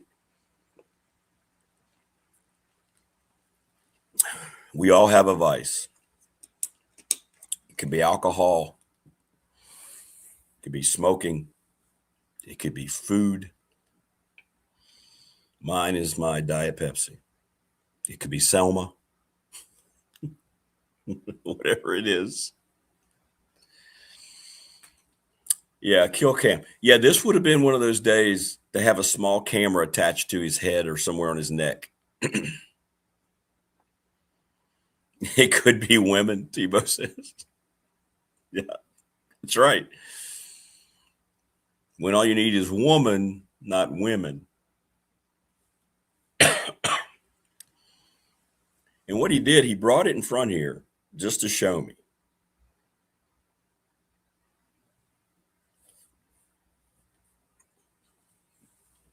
Yeah. Took him, 10 minutes to come away with the day kill already? 10 minutes. That dude. Telling you, man. If the Broncos had that mentality on Sunday, they would be just fine with Stiddy starting.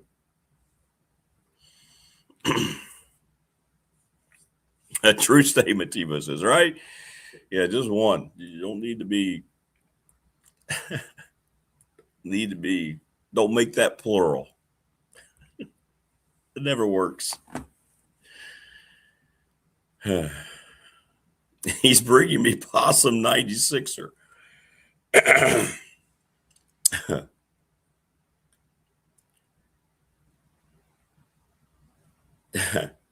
95% alcohol related. Definitely a big dog crowd. Yeah. Yeah, I'm telling y'all. Some of the answers I'm getting, yeah. For what you would get at the grocery store if you had to have 3 things for this Snowmageddon or snow/ice-mageddon again. If the power goes off, Cree can go hunting for you too. Make you fire outside. Cree will supply the meat. Yeah, he would. Very impressive. Because no sooner as he hit the pavement, it's kind of like getting a guy to pit row. And he gets up there and he starts making hay. You put the right tires on. You got the right adjustments on the car. If it was too tight or too loose. As soon as he hit the pavement, I saw him crouch down. He must have seen it immediately. Guys, thanks for bearing with me today. But we had Andy Bitter. We got Dwight Vick. Nobody wants to miss those two guys. I will probably not be here tomorrow. We have games now tomorrow night, so it's going to be got to get through the game. 4:30 for the women against Asheville and 7 o'clock for the men, and a big one against High Point, although they've lost their best player. I don't know what's happening there. They won't talk about it, but he's no longer on the team. And I think you're going to see more in that in the portal era. Guys who just disappear in no explanation. Those of you asking, the Highlanders lost at the buzzer last night. Kid stepped back, made a terrific three. You give him credit. Cody Cluett is his name. And it was a really, really good basketball game, and they beat us 76-75.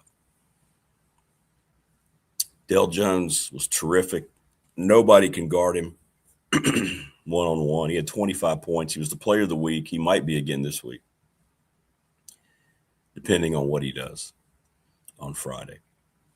The NBA seems dead. Yeah, I can't. I'm with you. And I hate that. The NBA was one of my favorite things growing up.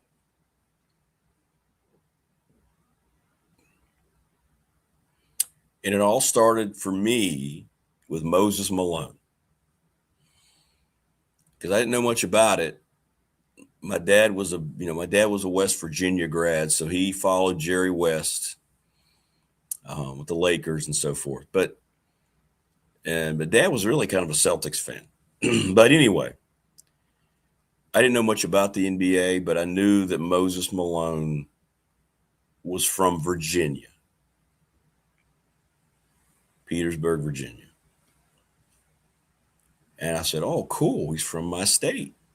I'm going to pull for whoever he plays with. And that was with the Rockets. And then you went into the 80s and you got into Bird Magic. And then that guy to North Carolina changed everything forever. And the league now is just, it's unwatchable. The things that they stand for politically, they openly tell you they don't care about their game by wanting to be off 20 games a year. Everybody just shoots threes. There's no basketball. There's no half court. There's not much to make you want to watch. Tebow says, hopefully everybody's getting everything they need for this storm. Sounds like losing power is a very real possibility. Yeah, that's the bad part, man. And there's no sugarcoating how bad that is, especially when you can't get out. Yeah. WGN and the Bulls. Yeah, every night. Never missed a game. Thank you, Opal. Don't shovel that driveway. You'll end up in the hospital with double pneumonia. Yeah. I always like to shovel it. I don't like to shovel it, but I always do it because it's like, okay, this is my thing. Yeah, I may have to get a truck guy here. Do I have more pics of Selma from Dusk Till Dawn? I can find them. I'm going to have them in the future, Knicks fan. TLB said he had thought Moses Malone was a Cajun who lived by himself in the swamp. 6'8", 6'9", who was the best rebounder in the league. Now Creed wants back in. Let's see if he's got blood on him.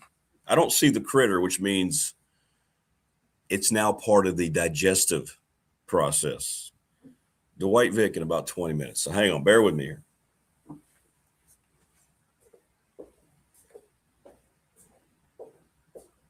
Good you, bud.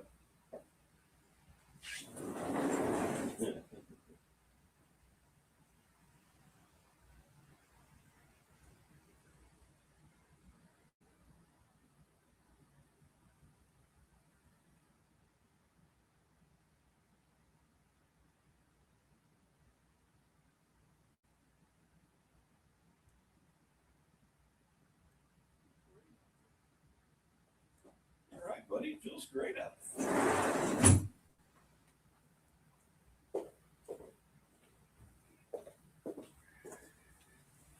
How in the world can we have snow? It feels great out there. It's like it's mild almost. Man. Anyway, I kind of looked around the corner to see if I could find any remnants of the critter. There are none.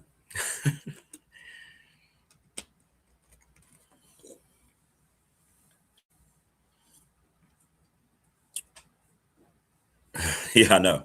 Yeah, he'll be okay. He's usually pretty good about it. If he does, I'll make sure that doesn't make it onto the stream here. But no, the NBA, I'm not saying there aren't good players. I know Steph Curry's a great shooter. I've never bought into the LeBron hype guy who had to go to different teams to win his first title. And I don't think he's a great representation of the league. I know younger generation players will all talk about LeBron.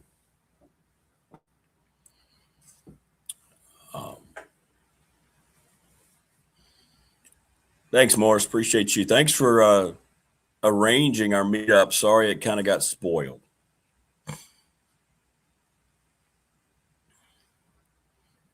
No, I'll be too worried about the power. I won't be able to sleep. Yeah. But I don't think people, and I give Keon a hard time all the time. He'll never be convinced. He'll say that LeBron is the guy. And for his generation, he has been ever since he was a high schooler coming out of Ohio.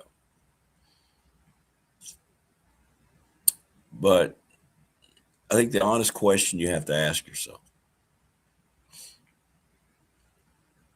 did he advance the league? I'm not talking about the choreographed hype surrounding him, but did he take the league to a better level? And I think the answer is no. Look at the style of play that we have now. Load management. I went to a game last year with Radford. We were on the road. We were traveling. And we played the Utes, played Utah. And we went to go see the Jazz play the Phoenix and Kevin Durant. And so, we're sitting there watching. And when you're at a game, there's so many things going on other than the game. There's always music. Half the time you see players just get off the bench and walk off the floor, something you don't see on TV. Very little of any engagement from the bench with the team on the floor.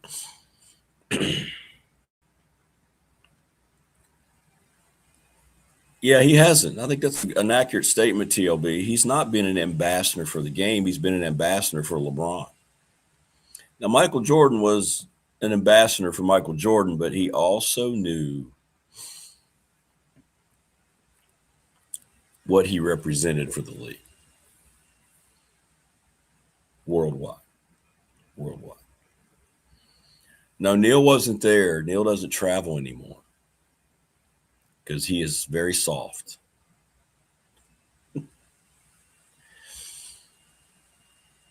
Yeah, Shaq is awesome. That was a great era, especially for me as a Rockets fan. Shaq was just starting to come into his own with Orlando. Really did so with the Lakers. Yeah, Shaq's a real one. Shaq's a real one. But I know LeBron's going to have all these numbers and he's playing into his early 40s and all that, but I don't know. I think it's just generational. But if you're going to sit there and try to tell me that LeBron is than Michael Jordan or Kareem Abdul-Jabbar or Magic Johnson or Larry Bird or Kobe Bryant, I will fight you. Nobody's not saying he's not an all-timer. Nobody's saying he's not a obvious Hall of Famer. You can put him in your top 10, top 15, whatever. But it goes beyond just numbers on the floor. What did you do to impact your sport?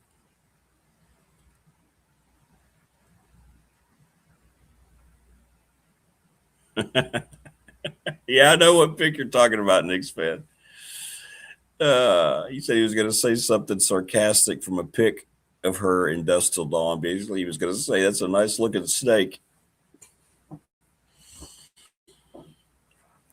Yeah, she's in that movie before she turned into a vampire, even after she turned into the vampire. Yeah, she was that launched her in a different stratosphere. What was great about that, Quentin Tarantino, like everyone else, was taken. George Clooney said he was just kind of in awe. He was sitting there watching her dance.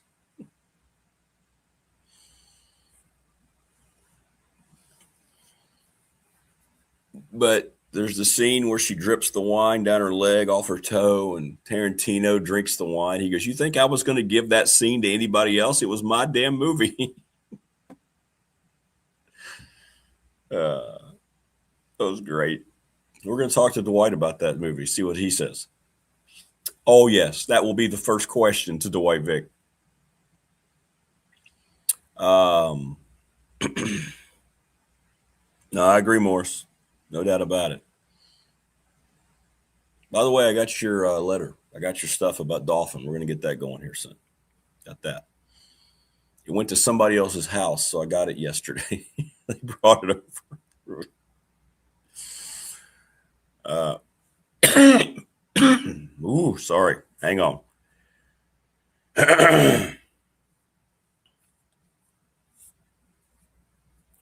Okay. When the Bulls kept losing to the Pistons, Jordan didn't go to the Celtics or the Lakers. He kept working. Yep. It all came together. Phil Jackson, Scottie Pippen. Yeah. Defensive player of the year, how many times?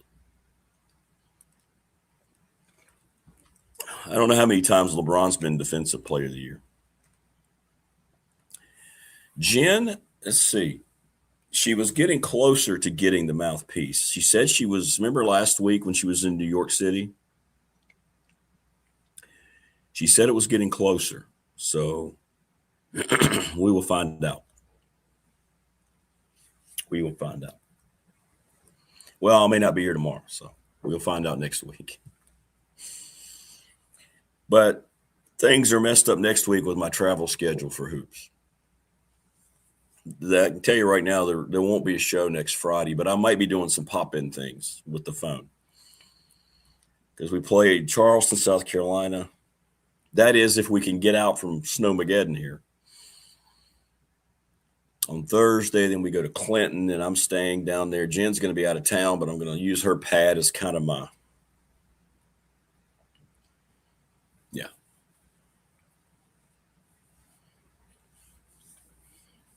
Yeah, he played for the Wizards because he just loved the game. He wanted to play a little bit more. Got it out of his system. But Larry Bird and Magic Johnson changed the league.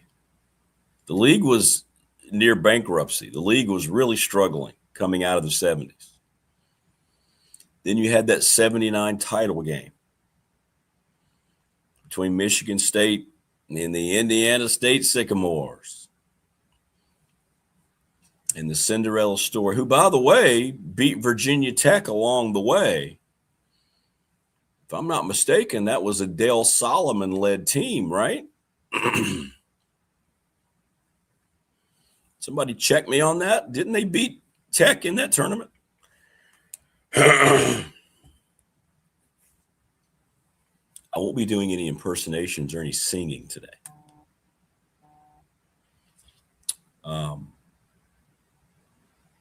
But they changed the league. They saved the league. They saved the league. Mike Jones will tell you that Kareem Abdul-Jabbar is the most important player, the best player of all time. Remember they outlawed dunking when he was in college at UCLA? The sky hook, the most undefensible shot maybe ever created. The goggles. And I'm telling you, I can never enough watch his scene in Airplane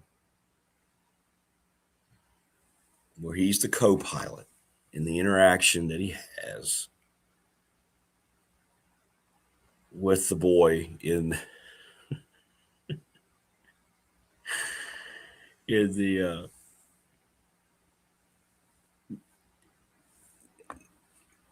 he's Roger Murdoch, but the kid recognizes him immediately as being Kareem.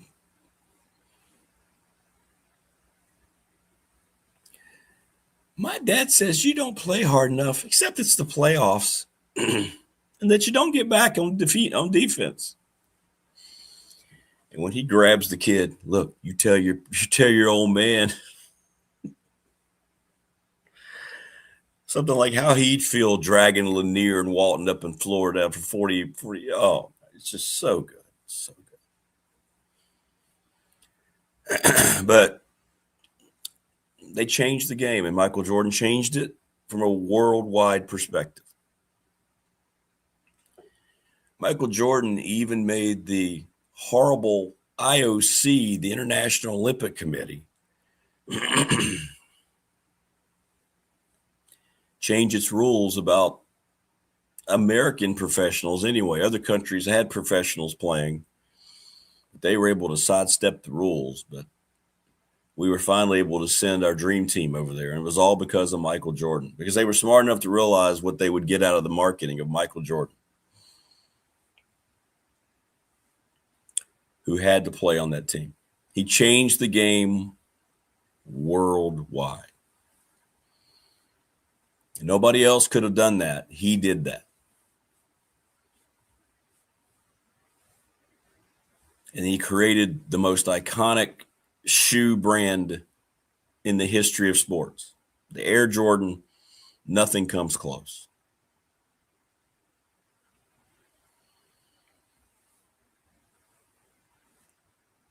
Nothing comes close. Yeah, you're right, Prometheus. It'll never get back to that. And I know they signed TV deals and they have all this money just because of inflation. I know those numbers are bigger, but that doesn't make the league better in any way, shape, or form.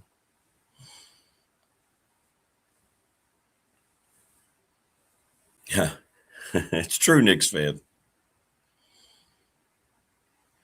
That's true. And look, and this isn't a diss LeBron session. I'm just saying it's two different worlds. You're comparing apples and oranges, in my opinion.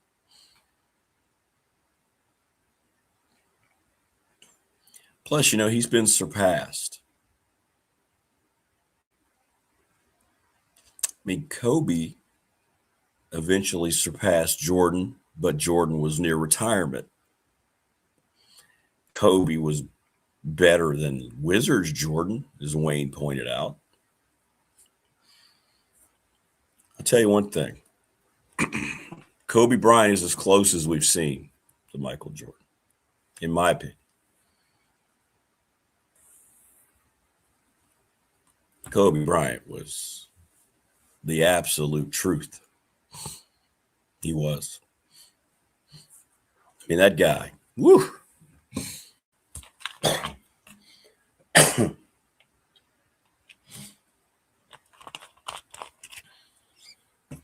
I warned you there'd be a loogie. There it was.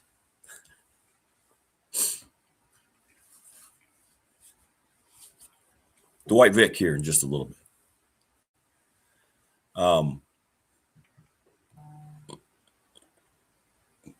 The black mom, yeah. Tell you one thing, man. Kobe Bryant was must-see TV. What's up, Chip? What's up, Trav? From Professional Dork. So Travis's son, Travis Williams' son, is a really terrific athlete. Played on the Bobcats football team. He's also on the basketball team. Bobcats are 11-2. They're 10th in the state. Awesome. Congratulations. That's a big start, man. Rick Cormany set the standard, and it's being continued there. That's great news. It's great news. Congratulations, Trav. That's awesome. And thank you for your support. Thanks to all of our great sponsors. Couldn't do it without you. Need to find some more here coming up as we head into the new fiscal. Yeah, for me, Kobe Bryant, couldn't watch him enough. Great player. Jeez. And by the way, one of the most genuine, terrific people that was a megastar.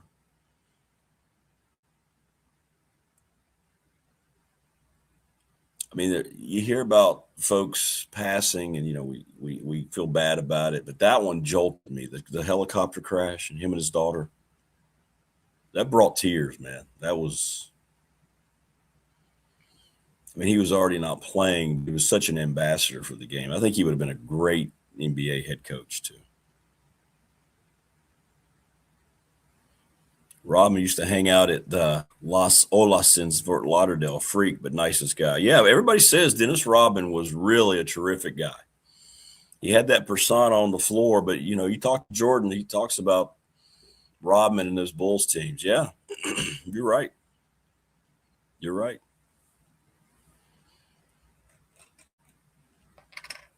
Larry Bird's still the best passer I've ever seen.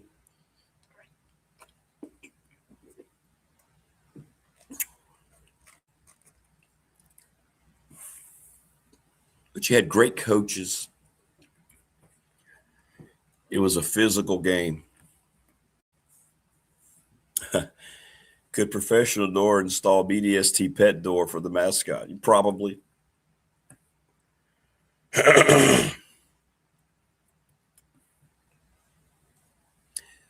Magic. I'm not gonna argue with you about Magic. I think Magic's probably, for me, the third best player ever.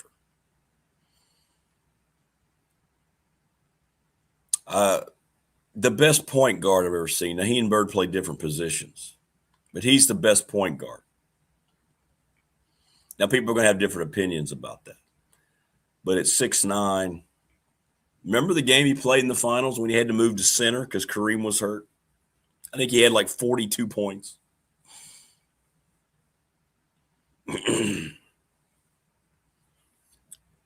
No, you're right.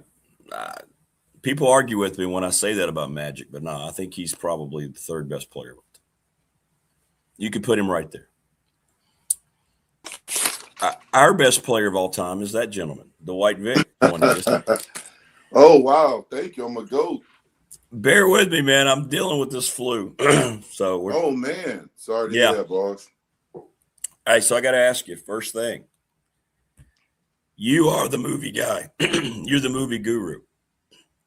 You've seen, I'm sure, Quentin Tarantino's From Dusk Till Dawn. Mm-hmm. Yeah. Yes. I was at Virginia Tech when that was out. Selma Hayek dance scene. Your thoughts? Oh, it's an iconic scene. It's an iconic scene. Yeah, man. That was my introduction to her. I think it was that and Fools Rush In when she was marrying the guy. Yes. From Friends. Yeah. From Friends. So that was my introduction, those two movies to her. But that scene, I remember because I had it on. I was living in Collegiate Suites, the apartment complex in Blacksburg, and I had it on, cable, whatever. And that's like a vampire movie, right? Yeah. Yeah, it was. Yeah, man. And she that scene was special. She, thing about Selma Hayek, man, they come up with these lists and rankings, kind of like they do in sports, all-time grades or whatever, sex appeal or sex. I think, she's just naturally beautiful. She's just naturally gorgeous, man. But yeah, that was a powerful scene. It was a powerful scene. Yeah, it was a powerful scene.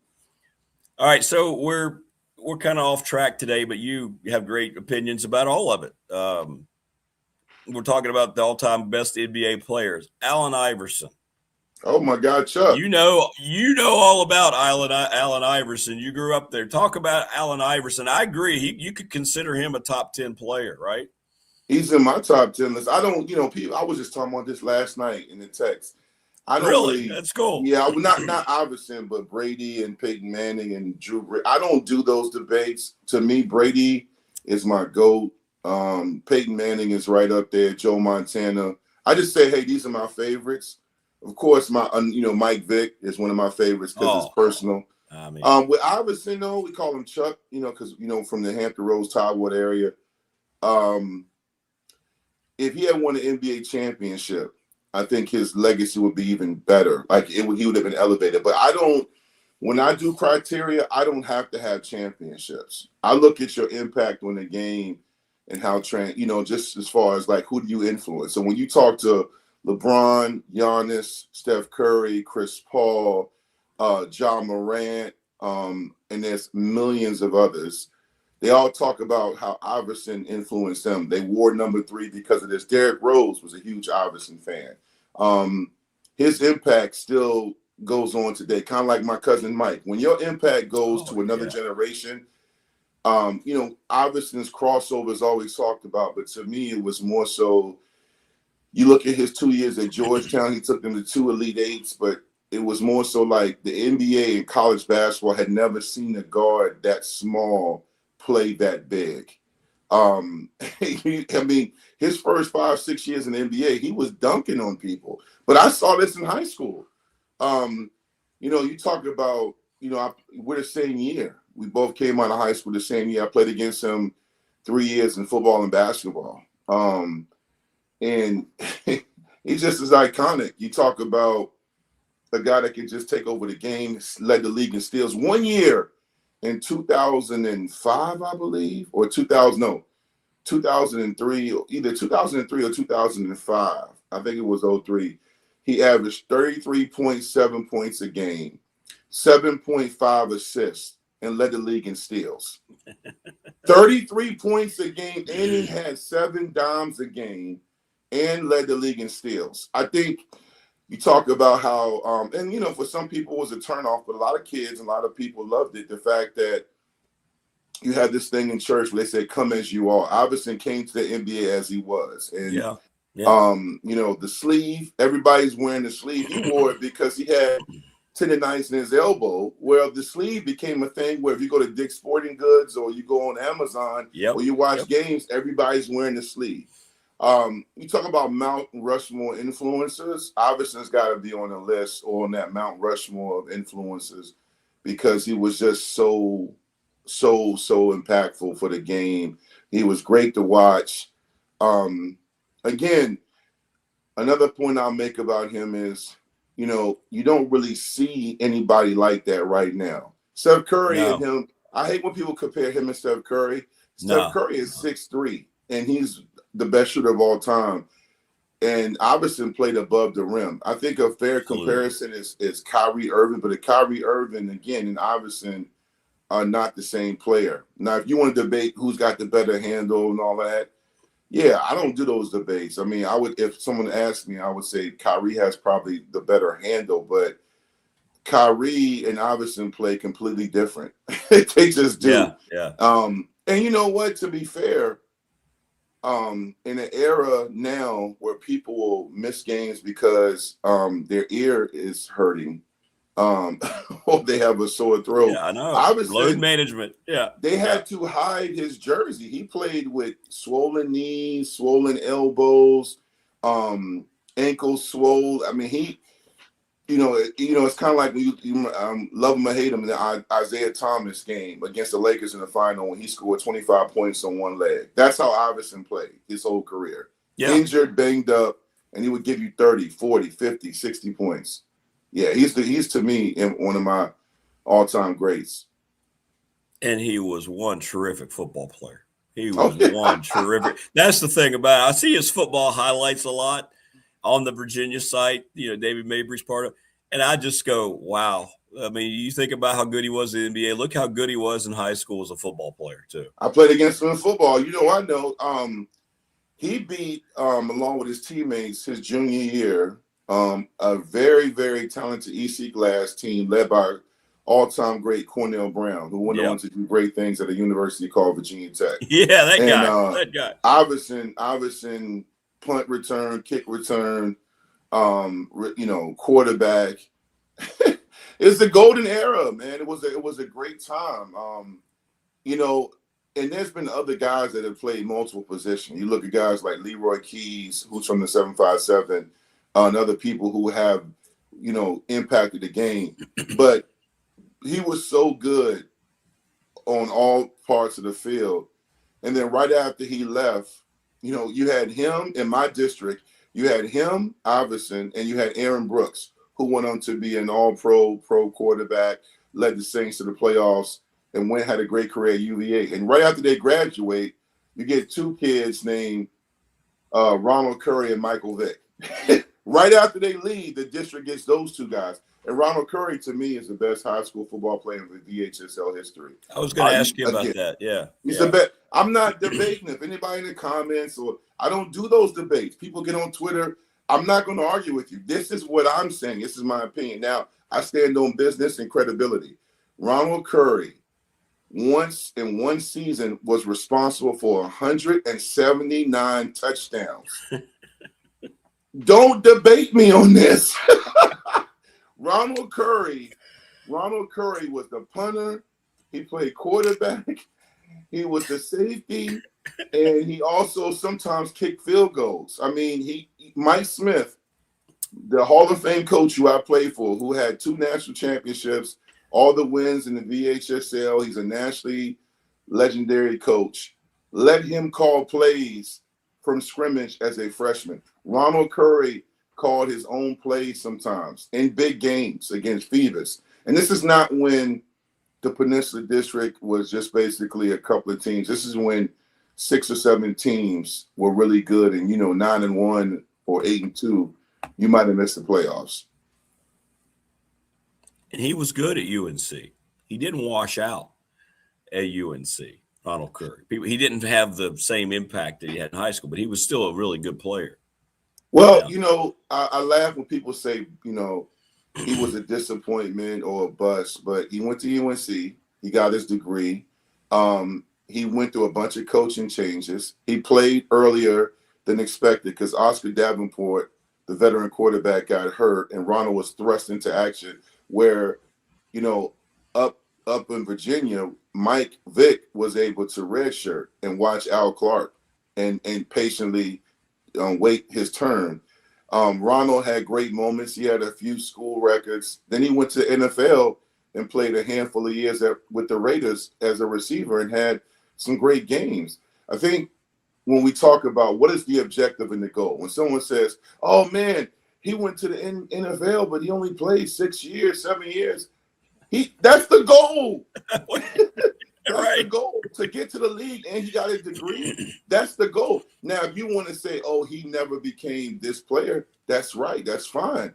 But when you're a kid running around Hampton, Virginia, or Dinwiddie, or Christiansburg in your backyard, or you at the Boys and Girls Club, and you say, Mom, Dad, Coach Wilkins, I want to go here, and you get here at this school, and you get here, and then you go pro, and then you graduate. Now he's coach at NFL. I would say he exceeded expectations, because those expectations, people said that he was going to be this, that, whatever. Anybody knows the game knows high school is different from college. College is different from pro. So he had a great career because he's still talked about now. Victory Life, the whole mantra I have underneath Victory Life is the term, or the phrase, leave a legacy. Ronald Curry's legacy is still talked about now. The same way Percy Harvin's is, Lawrence Taylor, Bruce Smith, Michael Vick, Allen Iverson, Tom Brady, That's when you know you have a legacy, when people still compare and talk about you when you haven't played in forever. That's what it's about.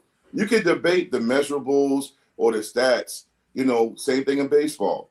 You can debate it. That's what people like to do. Yeah, right. I just stand on the fact that when I saw it firsthand or when I look at it, I have not seen something since, or this guy reminds me of him because that's how great that guy was. Yeah. So, right. It's just, you can do the same thing in women's basketball, Rick, with, I tell people all the time, man, Cheryl Miller, Reggie Miller's older sister, was amazing. She played in the era where you didn't see it, you see it, now a few highlights, but she's to me one of the best women's basketball players of all time, Oh, no doubt. No doubt. Yeah. No doubt. Mm-hmm. Well, you mentioned him, and I mentioned last time I wanted to get into it a little bit, but I want to talk about Mike Smith a little bit. I don't think you'll mind taking the conversation toward him. He created a brand. I'm a kid here in Southwest Virginia, growing up in Pulaski County, right? And even I knew about the Hampton Crabbers. I knew about that color red. I remember that helmet, seeing pictures of that helmet. State title. I remember our coach, Joel Hicks, talking about Mike Smith and the legacy and what he meant. We don't talk about it as much in this part of the state, but is there ever been a greater high school football coach in the Commonwealth than Mike Smith? There's some really good ones now, and there were some good ones when he was coaching. The guy, I forgot his name. I hate this, at Huguenot. There were a lot of great coaches then coaching. In the district when he was coaching, in the Peninsula District, you had you had Kozlowski that was coaching at Bethel High School, who won a few state championships. He coached Sean Gale and all those guys and some great Bethel teams. He coached Iverson and some really other great players. You had Kurt Newsom, who was at Kickintan, later went to Heritage, who's now coaching collegiately. You had Tommy Reeman, God rest his soul, that coached Aaron Brooks, Marcus Vick, and Mike Vick. Think about 3 quarterbacks that went on to do great things. So it was a stacked time. Bill D, God rest his soul, who was the head coach at Phoebus, who won a lot of championships. So the great thing about Mike Smith is his peers in Southwest Virginia, Richmond, and Tidewater were really good. You had my guy, a coach, I forgot his name, Joe. He was at Norcom. He went on to coach collegiately. He was a great coach. So when Mike was winning, his colleagues and peers and friends were really, really good as well. So that means you were winning state championships and regional championships and producing All-Americans and all-state players against really quality to high-level competitors in coaching and teams. I think people always, the knock against us when they couldn't beat us was that we recruited. We didn't really recruit. When a guy moved into the area, or we had kids that would leave every now and then a school in Newport News for a better opportunity and move to Hampton. But most of those guys were from my neighborhood. The majority of us lived on Shell Road. We were zoned to go to Hampton. It was just, sometimes you'll have a community or a neighborhood where you see this in Miami and Dade County, where for decades, this neighborhood just always has great kids because that legacy and people want to be a part of it. So the younger generation sees the older generation. I always tell people, during that time, we outworked you. I learned more about football IQ and preparation under Mike Smith my 4 years on varsity, because we really would prepare. During lunch, when you had lunch, you took your food tray to his office and you watched film on the opponent you were going to play that week, Monday through Friday. Teacher work, this is a different era, so I don't want to scare people, but this is when you went full pads every day. The whole month of August, we were in full pads, except for the day before the game. The tour days, this is tour days, not a long day like they do now. There was no code red, code orange. There was no heat advisory. This is when the heat was on Django Unchained level, right? And we still had full pads on. And we went tour days, 5:30 in the morning to 11:30 in the morning. You rested for a few hours. You came back around 2:30, and then you went till 7 o'clock at night. I'm telling you, this is how tour days went. So you were pushed to a limit, kind of like what you saw in Remember the Titans with Coach Boone, who By the way, Hampton High and T.C. Williams for about 4 years in the 80s had some matchups that were epic. Again, man, Mike Smith produced Eric Hunter, God rest his soul, who was a Parade All-American, MVP of the Senior Bowl in 1990, was the Big Ten Rookie of the Year at Purdue. He also produced Ronald Curry. He also produced Tyrod Taylor. He also produced David Wofford, who went to UVA. Derek Kroon, who went to Hampton University, had a great career, won a state championship. Marcus Higgins, who's a great college coach, had a great career at UVA, won a state championship at Hampton. And I'm forgetting some people. Dwight Vick, who was an all-conference. I mean, so, we were the standard for 40 years. And, he coached for 50. You look at what Lauren Johnson's doing at Hollis Springs. You look what Maury High School is doing. You look at what Phoebus did with Bill Deed, Stan Sexton, and even Coach Blunt, who just retired or stepped away from coaching at Phoebus. That's all based on trying to become or better than what Hampton did. That's why you see they broke this winning streak that Hampton once held or this. But I will say, I give the edge slightly, not because I'm a crabber, but I give the edge to Mike Smith only because it was in an era where, these kids move around a lot more now. And, you have specialty programs and academies. So you can go to a school but live on the other side of the town. He did it in an era where 3-7 and 4-6 teams weren't making the playoffs like they do now. You're talking about, when I look back in my career, I was going against future NFL players. I'm not saying the kids there now aren't that way, but you do have talent. The talent is still talent. There's still a lot of great kids playing high school football, but it was just a different time, man. You talk to people across the country, and he also ran the VHSL, which you had the VHSL All-Star Week. So people our age or older remember that after the season in high school, you had what I thought should come back, but it probably will never come back, was the All-Star Week. You had the All-Star game, the VHSO All-Star game. Yep. That's how I was able to play against Anthony Poindexter and a lot of guys I played against in college. You also had, during that week, you had the All-Star basketball game, where you had guys from all over the state playing. You had volleyball, baseball. That whole week you had all-star games in Hampton, Virginia. And they stayed on college campuses, Hampton University and other places. And they competed, and they got gear and they hung out with, you made friends for life. He ran that. You had all-star games. You had a committee that understood to help the game evolve. He led that way. I think the only thing I hate when I hear people that did not beat us or were mad that we dominated was that we cheated or we recruited I think when you don't understand something or when you don't realize you don't understand the definition of hard work and you don't understand IQ, you have to find a reason to hate or assume that something negative or illegal is going on. We were great kids. We were hard workers. Yes, we were talented. But ultimately, I've seen a lot of teams, in my life that were really talented on the high school and collegiate level and even pro level that underachieve every year. So don't give us the fact that we had this guy. We had talent, but we were very physical. We were very good, and we were well coached and prepared, and that it will always put you in a position to win, no matter what level you're at. And he's the GOAT, man. I mean, he coached 50 years. 50 years. He coached like right when schools were being integrated. No, you're right. He was coaching that long. 1971. Yeah. He was. It was. I thank God. I played for Coach Brower in basketball for 3 years, and he's a Hall of Fame coach and a state champion multiple times. I played for Coach Smith and his staff. That's the other thing. His staff was elite. Coach Mann, Coach Mitchell.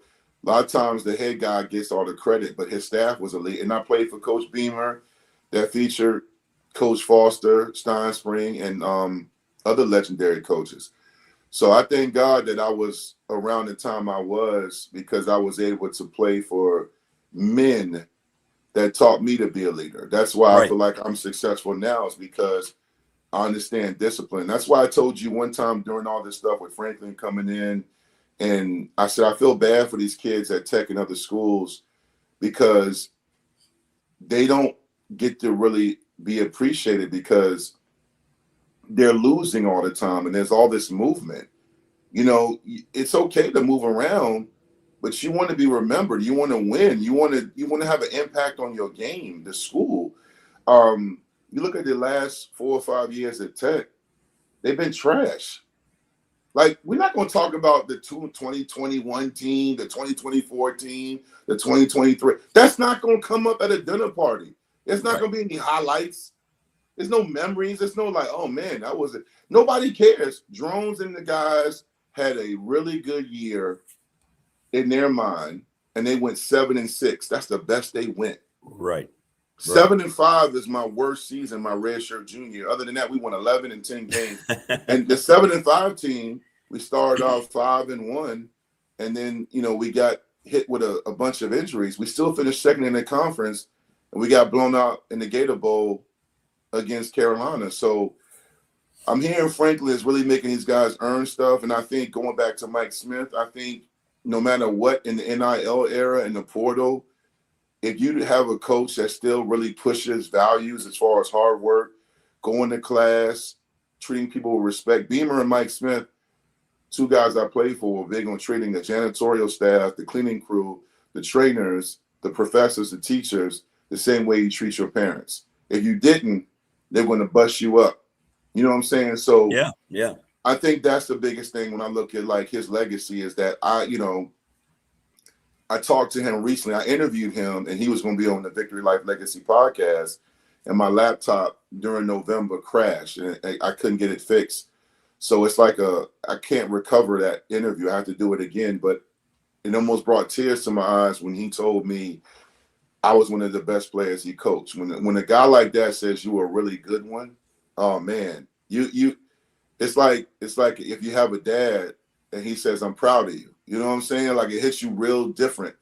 And that's what you do it for. And that's why I'm hoping with my Hokies, they can have a great season where they can be remembered. Like, we remember Fuente's first year, because that team won the Coastal and they almost upset Clemson. And they beat Arkansas and they won 10 games. And that was the Edmonds brothers, Ricky Walker, Tim Settle, Greg Stroman, Josh, the quarterback, the receivers. They were really good. Like, that was a really good team that won 10 games and they won the Coastal. That's what you play for, to win and to be remembered, and most importantly, respected. And I wonder sometimes when I watch college football and basketball, do some of these kids respect the process? Yeah. I'm all for them getting paid. I'm saying, but like, there's something about patience. I celebrated a birthday in September of last year, and I wrote on my Facebook post, I said, what I learned last year was the importance of patience and forgiveness. So if you're not learning anything along this journey of life, you're wasting your time. And two of the worst things I hate in life, minus loss of life, is wasted time and wasted talent. Those two things disturb me. When you waste time or you waste talent, you're not getting the most out of your own life, and that's embarrassing and more so tragic. No, it is. It is. Well, just to put a bow on Coach Smith, 506 wins, 12 state titles, 46 playoff appearances, and 2 national championships in 96 and 97. Wow. Yeah. Wow. And guys drafted, like I said, Tyrod Taylor and all those guys. Jeez.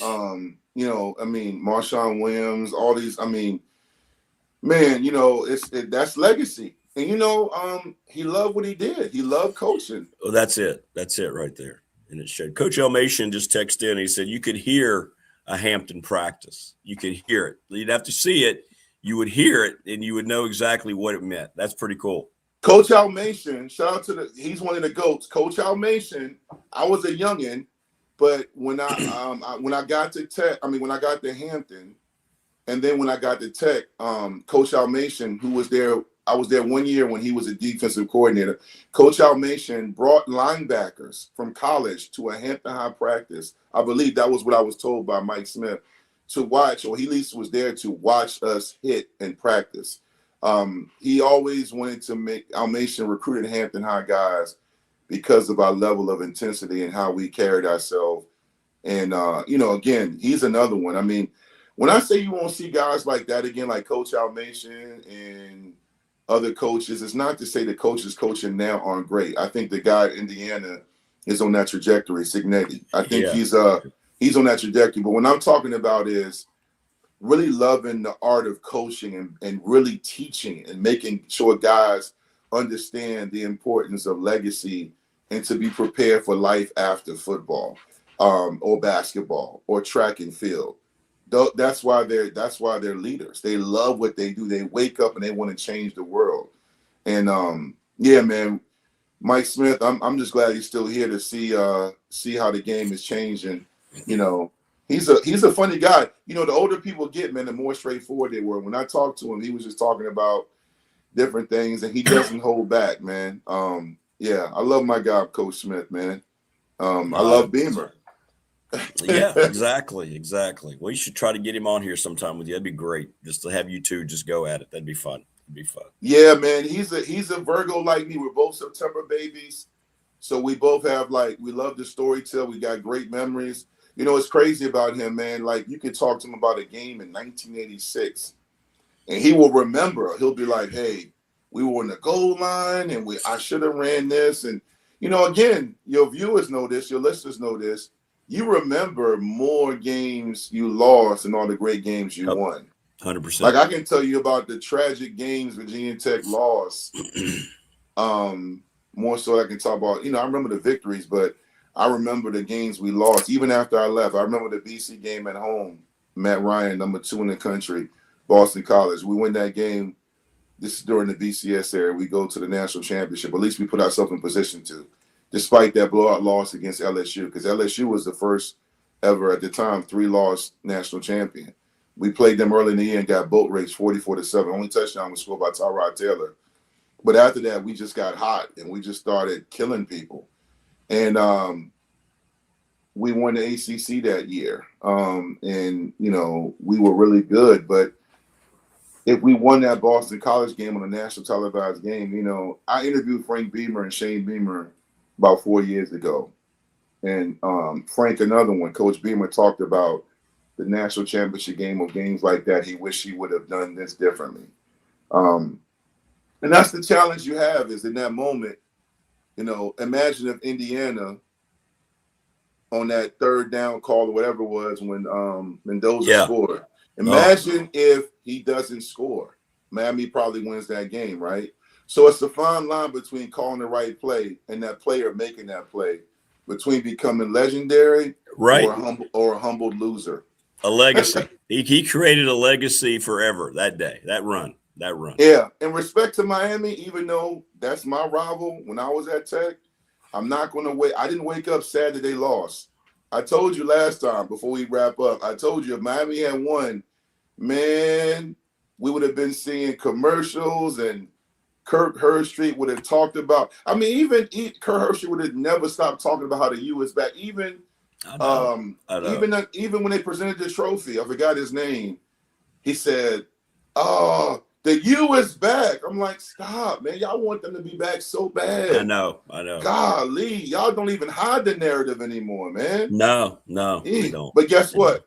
The Big Ten has won 3 straight national championships. This is the 3rd year in a row that no SEC team has played for the national championship. So hate it or love it, NIL has created more parity and more opportunity. That's why if my Hokies can get their together, we can kind of knock on the door. First things first, we got to win more than 5 or 6 games. Like the way you supplied your own beep there. That's good.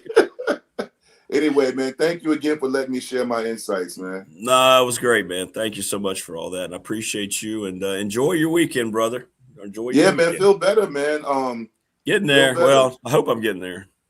Yeah, man. Take care of yourself, man. It's that's why when I see people during the winter, I give a fist bump or a head nod. I don't do all the I know like you don't do always all do. Yeah. I normally do that, but when it's like this, I don't want. Yeah. When I get sick, I feel like I'm like, oh my God. The air high five, right? Yeah, hey, man. Hey, stay I don't back want there. none of that. I was in the grocery store the other day and I heard somebody. I was like, hey, I went that away. All right. I'm out of here. All right, man. But all right, brother. You, I appreciate you, Dave. Have a good weekend, man. You Great too. stuff. Great stuff. There you go. The great Dwight Vick talking about the great Mike Smith. Well, we made it through. This just came out from National Weather Service in Blacksburg, just to give everybody an update. Everybody's been asking. So the timing of all this tomorrow is around noon tomorrow on Saturday. It's going to go throughout. The peak of it is Saturday night into Sunday early evening. This is not supposed to end until daybreak on Monday. Snow 2 to 4 inches along south of North Carolina, Virginia border. Where we are, the North Carolina, Virginia border to US 460, 5 to 8. If you're north toward, Lynchburg, Lexington area, you could get anywhere from 8 to 14 inches. Sleet in our area could be 2 to 3 inches. So in totality here, this is why Myatt is the best. He was saying we look at 6 to 10 inches of snow and sleet. That's what this adds up to. The area in the red circle of their map is the battleground between snow, sleet, and freezing rain. And, of course, we are into that. If y'all can see that right there. Can y'all see that? And all those question marks mean is how much of the ice stuff is going to get. So it looks like the ice is going to cut down on our totals for snow, but that will rise the impact of potential power outages. So none of the news is good. None of the news is good. But listen, thanks, everybody. Thanks for putting up with me. Thanks to Andy Bitter and Dwight Vick. See, that's why I wanted to come on. Andy was great, and Dwight is just it's always worth it. I will say now that there's a strong likelihood I will punt the show tomorrow. I have to get ready as best I can to get ready for basketball tomorrow night, now that everything's been moved to Friday. If you're in the neighborhood, come see us at the Dedman Center. We got a women's, men's doubleheader. It's a great atmosphere down there. Come by and say hi on press row. 4:30 for the women, and then the men will play High Point, and that will be at 7 o'clock tomorrow night. So we won't do the meetup this week like we expected. We hoped to do the meetup yesterday. Thanks to Morris for everything. We'll reschedule that. We'll get Morris back up here. I mean, he's got nothing but time to drive around. Thanks to everybody who sent me text messages, as always, on our professional text line. Thanks to everybody in chat. You're great. And I hope it wasn't too hard to hear me trying to fight through this today. Thanks to everybody again in chat. You're great. Thanks for all the well wishes. And I would say I'll probably be talking to you again on Monday. But everybody stay safe. Godspeed. Let's just pray the power stays on. And just make smart decisions, right? And hopefully this won't be as impactful negatively as we are being led to believe, but feels like we're due one. So let's all just try to get through it together. Thanks, everybody. Please spread the word about the channel. Like, subscribe, share everything we do, and we will talk to you soon. Be good.